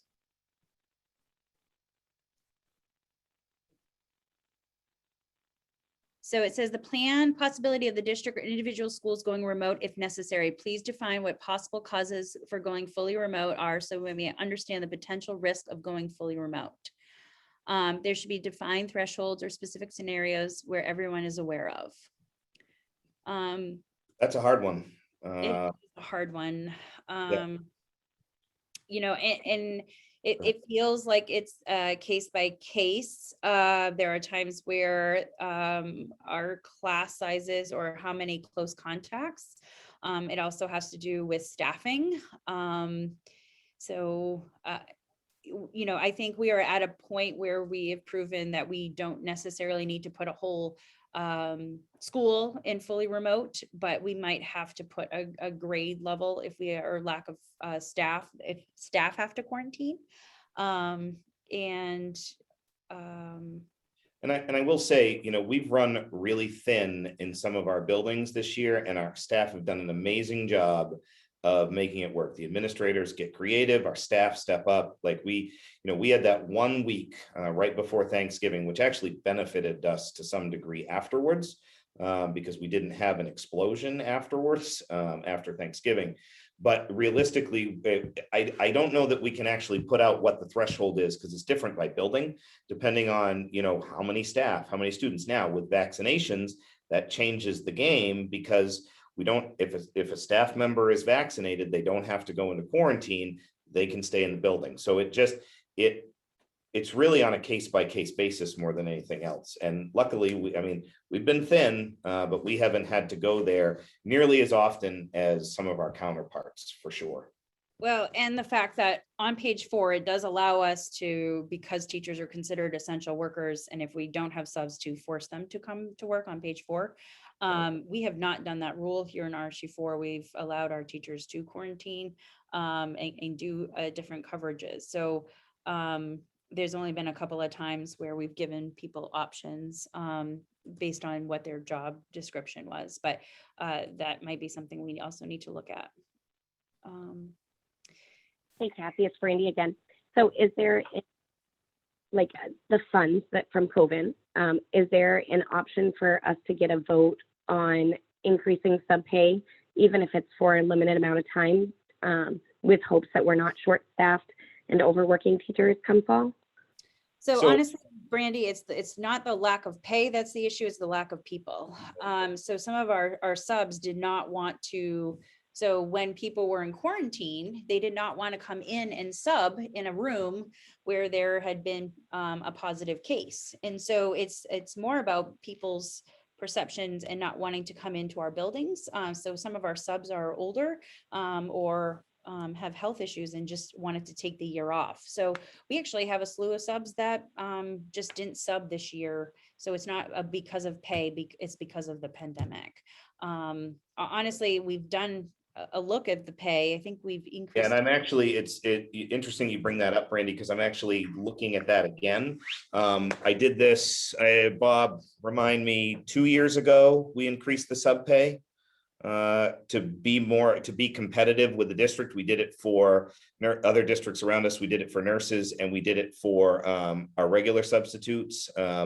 We increased it to be on par with everybody else.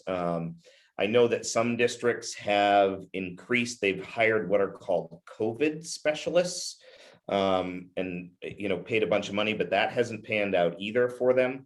We've had a lot of conversation regionally about that as well. So I'm looking at the sub pay again to make sure we stay competitive, because we have to. We also have to meet minimum wage requirements as well. But certainly one of the things in my time here is increasing the pay has never gotten us more subs. It's funny how that works. I don't know what the change is. One thing I do know, just in longevity purposes, when the economy is good and there are jobs to be had, we don't have a lot of subs. When the economy is not good and there aren't jobs to be had, we have more subs. It really runs cyclically more than anything else. Awesome. I appreciate that info. I just know personally, I've spoken to 3 of our parents who were subs in our district who have gone to Richmond and Monmouth, because during the pandemic, they're paying close to $150 a day.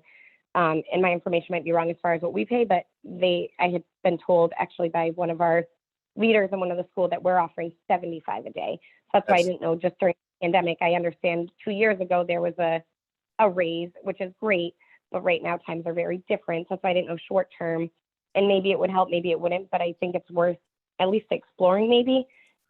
Just kind of fall thinking if we're still in the middle of this. Yep, and certainly I've reached out to other districts to see what they're doing. I mean, you know, pay is an interesting thing. We have to be careful with that for many different reasons with regards to bargaining agreements and things like that. So, but certainly I'm looking at that to make sure we're on par for sure. Awesome, thank you. Yeah. Mass breaks, they just want clarity on that. So we can put that in there for sure. We can just like reference the mass break in there. Start and end times.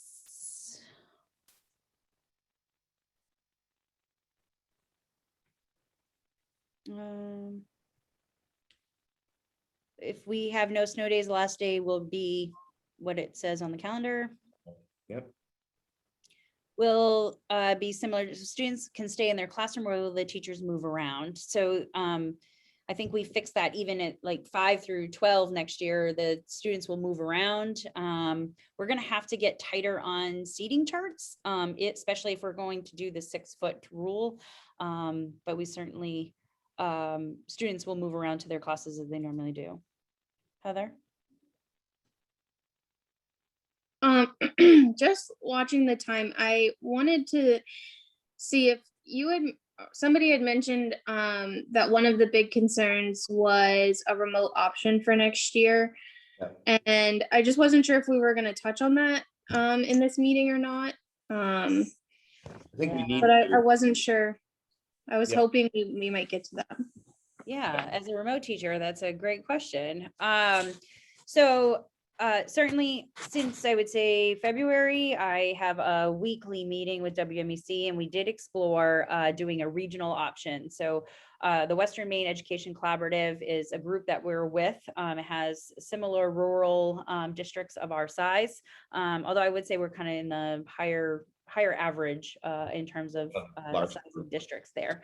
And we did explore having a remote option similar to like a regional service center where you kind of buy in seats. So for those who are part of like high school, we have virtual high school where we actually purchase seats whether we use them or not. And so that's kind of how that will be. It is very expensive per seat. In some ways, it's actually more expensive than if we were to do it ourselves. And then there's some other things that we would have to give up in terms of our graduation credits and all of things like that. So it just didn't feel like a good option for us as RSU4 to move forward, especially where we have the technology and especially how we have to kind of have some of the things that we already have in play that other districts that are opting in don't have one-to-one technology, don't have learning platforms going on. They don't have synchronous abilities with in their classrooms. So it just feels like we would be taking some steps back in order to offer this. What I have done is kind of, I've in the back of my head as I'm planning and part of this process to plan for WMEC Remote Academy, I've been planning an RSU4 Remote Academy option. So part of that is because we know we're still going to have some kids in remote. We know that we're still going to have snow days. So we know that we're still going to ask teachers to still utilize those learning platforms like Google Classroom and Seesaw to do the communication, because we want to make sure those are great feedback loops. Those were all the good positive things that were in our survey. So we want to make sure the learning still happens and kids can still access that because like Will said this morning, kids are still going to be going to other districts like LRTC and still have exposure that's not ours, so the kids can still access their pieces. However, we have lived and learned through this process, and we know that some students do really well, and actually some students excelled in a remote option, and some students really struggled. And so going forward, our proposal is kind of that there would be kind of a 3-step process. The first step is that they would get a teacher recommendation rubric. So for the teachers that they work with, the teacher would kind of score and recommend if that child is a good candidate for remote learning. So Heather, as a cohort D teacher, you would maybe do, for those who want to continue next year, you would kind of score students on attendance, following expectations, behavior, meeting deadlines, all of those things to kind of give us a snapshot of that. The second piece is that the parent would complete an application. And in pre-K-8 world, they would have to assign a learning coach. So a learning coach would be an adult at home, doesn't have to be the parent, could be the babysitter, could be whatever, whoever they're going to, a learning coach that would help facilitate, remind, help log in, troubleshoot, those kind of things. So assign a learning coach at home, and that will help the teacher also have communication at home with that child. All the applications would come and get reviewed and then move forward on what our capacity is as well. There is a medical component. If they're lower on the end of the teacher rubric, but there's a medical component, we would kind of discuss that. Obviously, in our capacity wise, 5th through 12th could still do synchronous learning as we have adjusted cohort D throughout the year. We're still suggesting 5th through 12th be synchronous.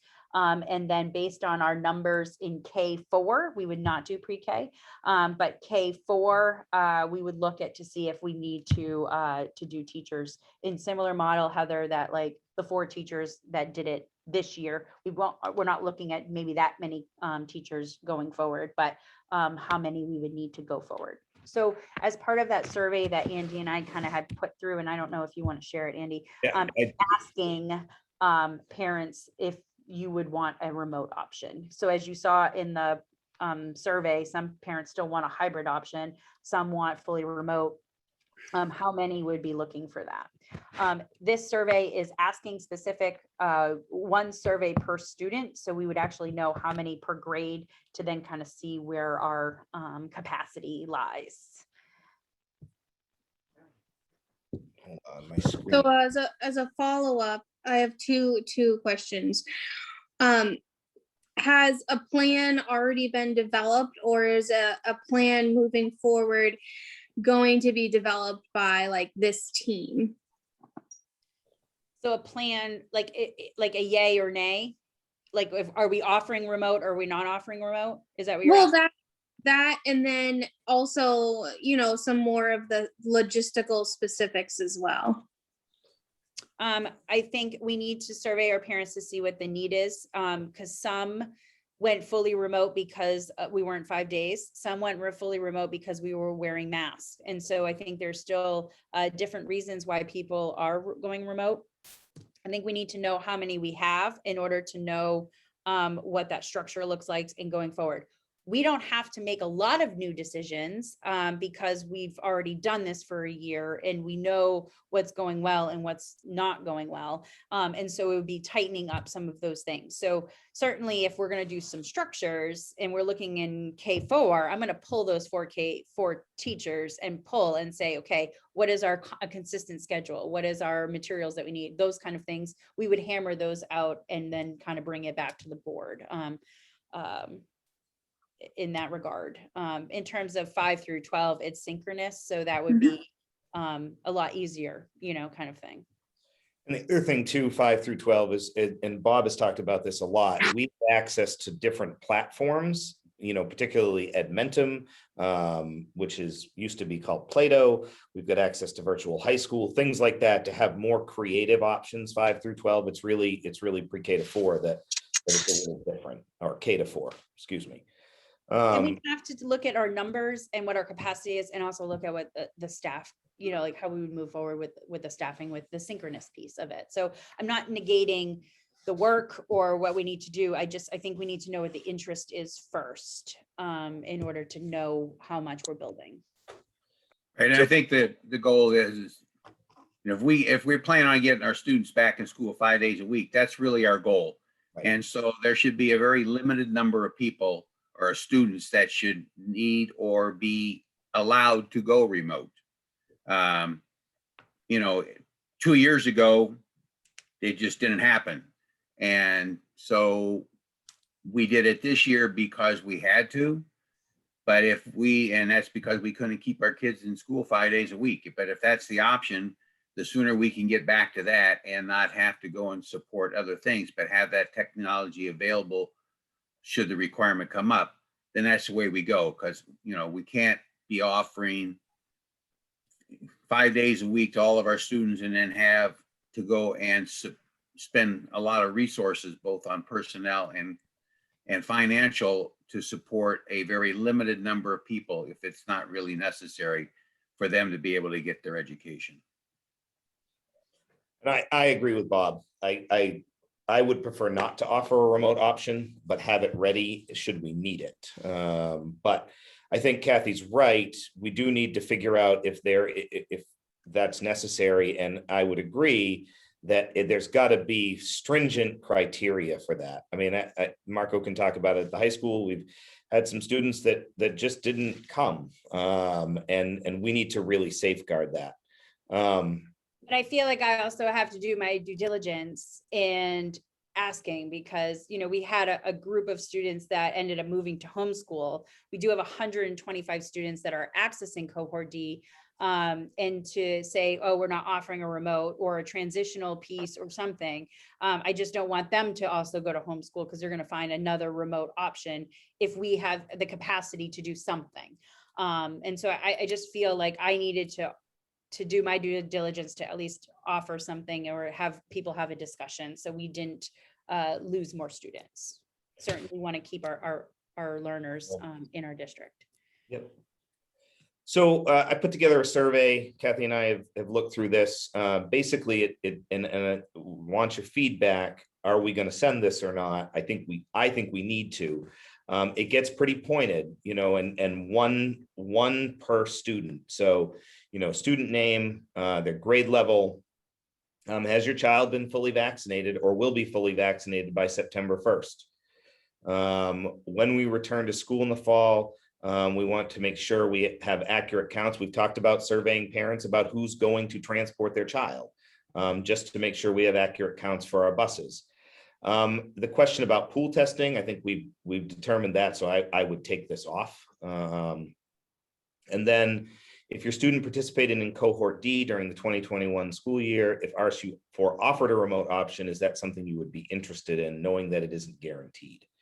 I think, you know, we've got to do that due diligence to ask the question. I might reword this question a little bit to say the plan is to go back to school 5 days a week. If there were a remote option, would you be interested? You know what I mean? Making it very clear that the number one priority is going back to school 5 days a week. I think that's important. So I don't know, feedback on the survey. Is this going to just students and their families, or is, you guys had mentioned that there was going to be something for staff as well? I think if we were going to move forward with the pool testing, we would want to know how many were vaccinated, just to get to that 30%. I don't think we need to do that at this point. Yeah. So this would just be going to students and their families? Yes. To say that we know what our percentage of staff is kind of not helpful in terms of, it's when we do the close contact, then I need to actually know if staff are vaccinated or students are vaccinated. Just knowing a percentage does nothing for me. It might give a false sense of like. I personally feel a lot better doing it that way, so. Meaning what, Heather? Meaning, you know, I was going back and forth about asking staff whether or not they were vaccinated and how to maintain privacy as well. And so knowing that, you know, now that we're not moving forward with pool testing, this survey would be going to just students and their families, feels better. Thank you. Will. A couple of quick questions. From a privacy standpoint, and I actually thought Heather might be going in this direction, but for the survey, is the student name that important? I'm just curious. Well, yeah, that's a great question. It is if we're doing remote learning and Right. knowing who I got to contact in terms of getting the application process. Okay. Yeah. Perfect. Well, and it begs another question, you know, and I throw this out, you know, to all of you. Do we need to, if we're not going to participate in pool testing, right? The recommendation is do we need to survey our students to see if they are vaccinated or not? I don't know. My personal response would be no. I think that I don't think we need that information either. The only time that's going to come into play for us is if they need to be quarantined.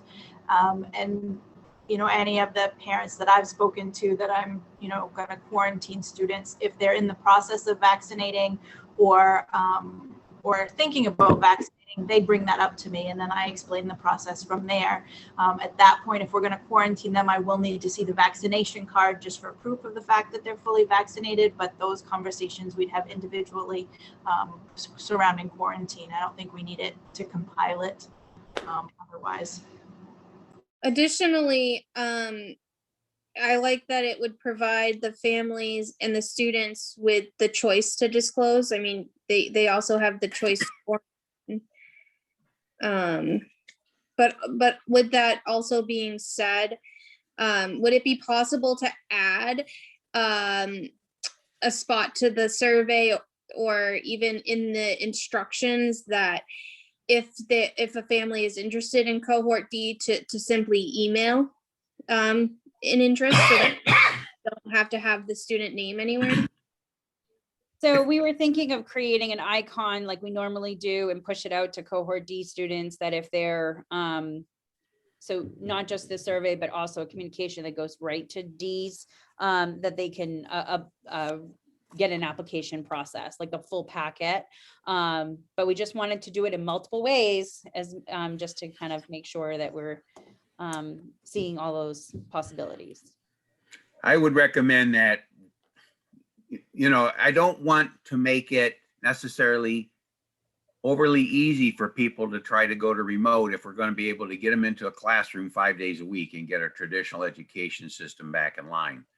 I don't think we should ask the question about the vaccine. First of all, it only applies to those 12 and over, so that only gets like half of our students or less.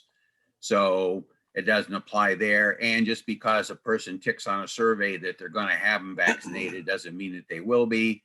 So this really doesn't provide any value, I don't believe, for planning purposes to know whether or not the child is vaccinated or not based upon a survey, because like Jody said, if there's a close contact, they're going to have to prove it, and checking a box on a survey is not a way to go and prove that they've had the vaccine. I'm a little, you know, I can understand. I would like the same thing to go out to everybody and don't segregate it by groups. So we have a survey goes out to all the parents, and all the parents who it's going out to is not really going out to the students, but the parent of each student or guardian. And it gets submitted back. I don't know if we're going to try and do follow up on those who don't submit it back or not to get our better numbers. But, you know, I think this survey asks the questions that we need to know, and when we get further along than this group look at responses are coming back, it's going to be, you know, I mean, it's a recommendation that this group makes to the board. It's really the information that's going to be provided so that the board can make a decision on what it wants to implement, whoever's on that board come this summer, and carry forward. So I can understand, you know, Heather's, you know, has done a fabulous log remote, and she has a lot invested in that. And I would really hope that we wouldn't need to offer it at all. But if we do, I think it's going to have to look a lot different than it has this year, just because of the numbers it's going to support. Well, and you know, thinking about that, looking at the survey, it's really two questions that we need to ask. You know, are you willing to transport daily? And if you are part of cohort D this year, are you interested? You know, if we were to offer it, are you interested? Would you be interested in that? With the understanding that it's not a guarantee that it happens. That would be my suggestion. Those two questions, pretty straightforward. Will? Jeremy was first. Oh, Jeremy. No worries. I just, you know, and I realize we're moving away from asking the COVID question on the survey, but just encourage, based on what's happened lately in Lewiston, that any communication about the vaccine that comes from the superintendent's office or from schools is careful in its tone. Lewiston certainly had an email that said, let's talk about getting back to school in the fall. and they basically told students and parents to get their kids vaccinated, which was quite an issue in the way it was perceived. I think there's an ability to encourage from a school board or a school perspective, but it didn't feel that way, and so just something I think to be aware of. Well, and I echo that sentiment, because the other thing I don't want to do is confuse the COVID vaccine with the new vaccination law, which goes into effect in September, which are two very, very separate things. And I would not want to confuse those at all. And I worry about asking it now.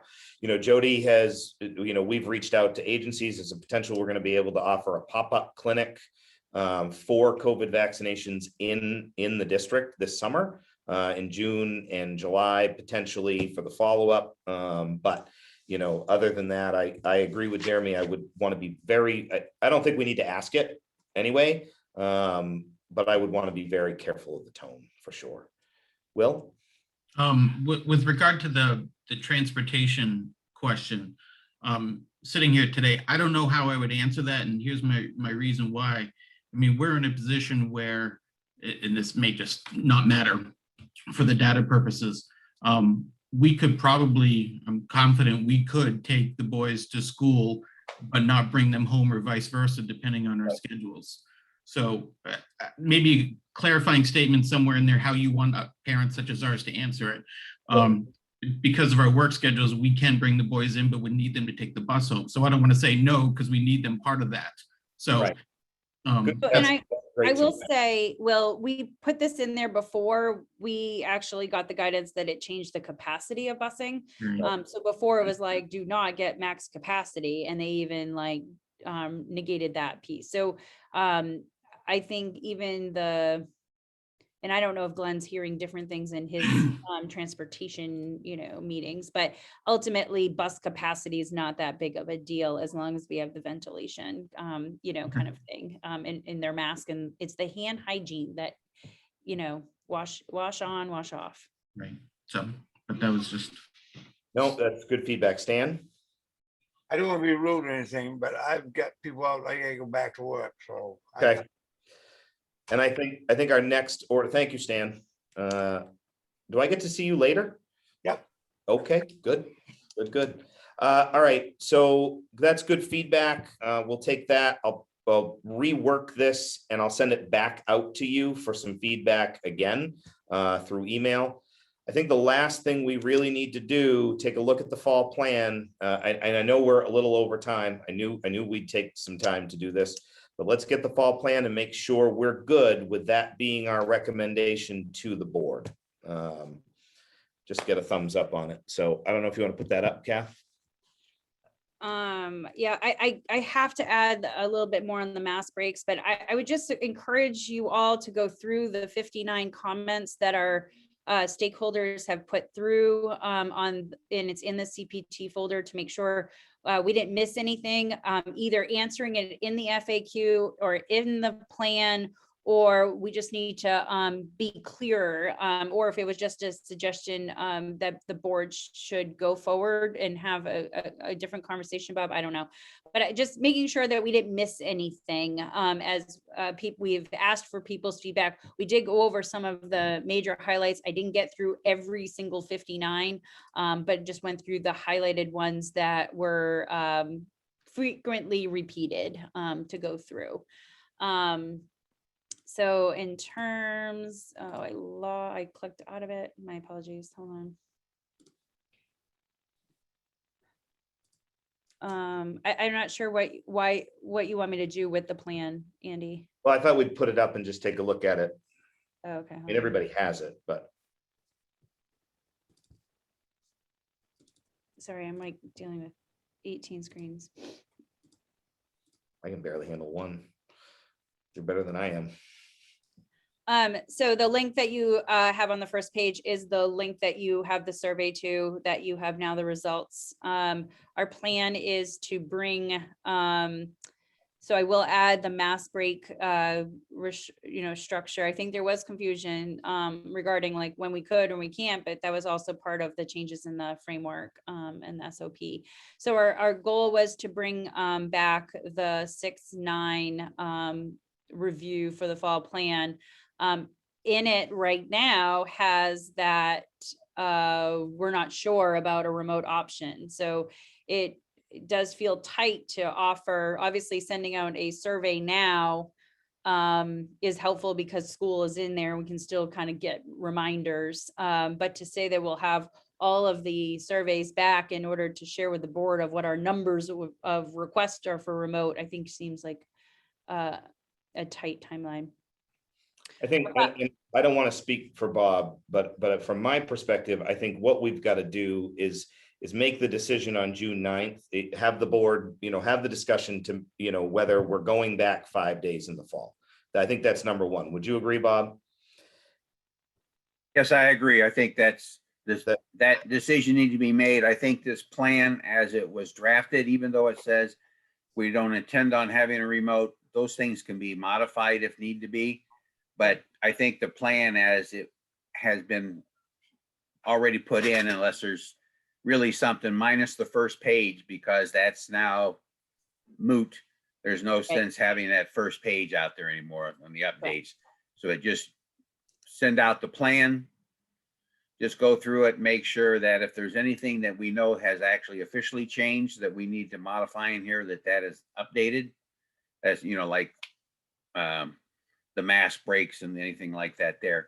And then I think take this to the board. The board can make any modifications to it that they may seem as appropriate. But it would be the recommendation of the CPT that this plan be approved by the board and go forward, knowing that everything is liquid, a little fluid out there, and things may change. But we need to have a plan in place so the community knows what our plan is and our goals, and we can start marching that way, knowing that we may have to tweak it going forward. So I guess what I was gonna say is under number 3, I will add the piece of the mask breaks. My intent is change this question section to pool testing and what our recommendation as a CPT that we're not going to do pool testing and the why, if that's okay. I will create a draft and send it to you all to peruse, if that's okay. I think that's really important because pool testing is going to be one of those hot topics that you're going to hear all these other districts talking about, and it'd be really important to have it out there whether we're doing it or not. I would not put it in there, even though other districts, because we can meet the requirements. And as long as we tell them that we can meet the 3-foot requirements, and so we don't need to have the waiver to spacing that the pool testing provides. The only other place that it could really help us would be in transportation, because if we could eliminate the spacing in the classroom, we could eliminate the spacing requirements on the buses for transportation. But it does eliminate, you might open up more questions out of the community than you will provide for numbers of answers. What if we did this? I think it's important. And I hear what you're saying, Bob. I think it's important, though, that we talk about the quarantining thing somewhere. What if we put it on the FAQs on the website?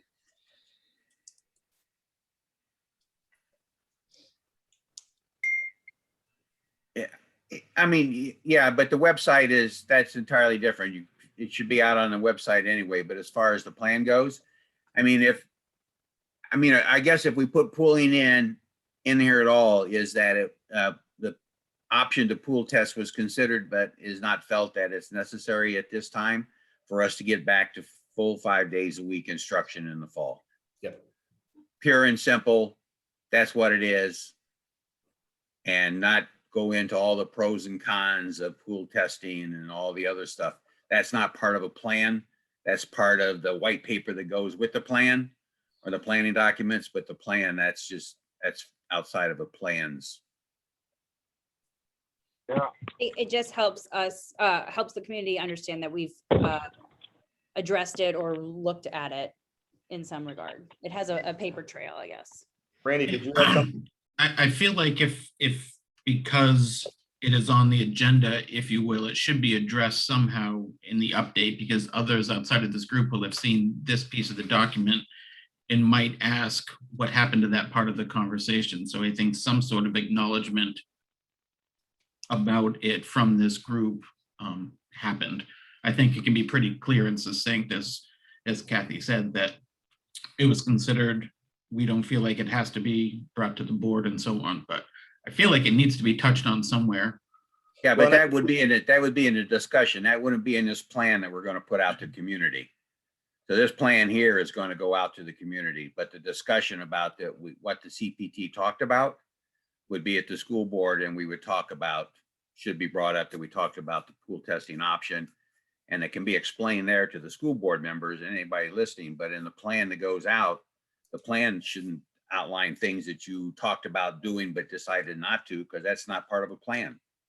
Well, You and know, I think what makes good sense. So what we can do is, I mean, typically after a CPT meeting, we've updated the board. Like last time I had a brief PowerPoint that updated the board.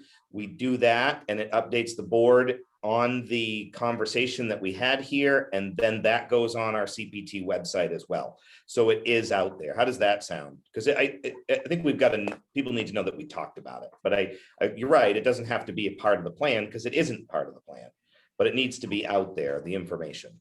So we did it that way. I think it would address it. Everybody okay with that? Yes. Okay. I support that. Okay. All right. All right. So that being said, Kathy, if you want to, does anybody want to look at any other part of this? I mean, we've all seen it. No? All right. You want to take this off the screen for me? Because I don't think I can. All right. So last but not least, this is the draft plan. We've looked at the feedback. Kathy will make the adjustments that we've talked about, send it back out to you. But are we all on board with the recommendation from this group, bringing this plan to the board of full 5-day-a-week in-person instruction in the fall? Thumbs up. Yeah. Awesome. Awesome. Okay. Fantastic. I think moving forward, we'll need to have another meeting to talk about remote and things like that once we get surveys so that we can then make a recommendation to the board about that. But we don't need to do that for the June 9th meeting. We do have another meeting in June. I believe it's June 23rd. So maybe the target would be for that date. Yeah, I would like to, on the board's behalf, thank everybody for being involved in this and helping us get through this. We do have the 2 meetings in June, but then after that, the board typically doesn't meet in July and doesn't meet usually until the end of August. That can always be changed. Special meetings can be held and et cetera, if things come up and this group gets together during the summer because of changes and gets pulled back together. Whether I'm on the board or not, I'm up for re-election. Who knows what happens at those things. So, but I'm sure that the board will come back in session if need be and look at recommendations that this group gets together. So, thank you all. If I don't see you again before summer, enjoy your summer. Yes, thank you all. I want to thank Lexi, Will, Brandy, and Sherry for taking time out of their day to participate in this. This isn't the last time we'll meet. Certainly, we've got some more topics to discuss, but I appreciate you being willing to donate your time to be a part of this work because I think it's really important. So thank you all. Awesome. Thank you for the opportunity. Have a good day. All right. Have a good day, Thanks, everyone. everybody. Thank you. Heather, are you going to call me?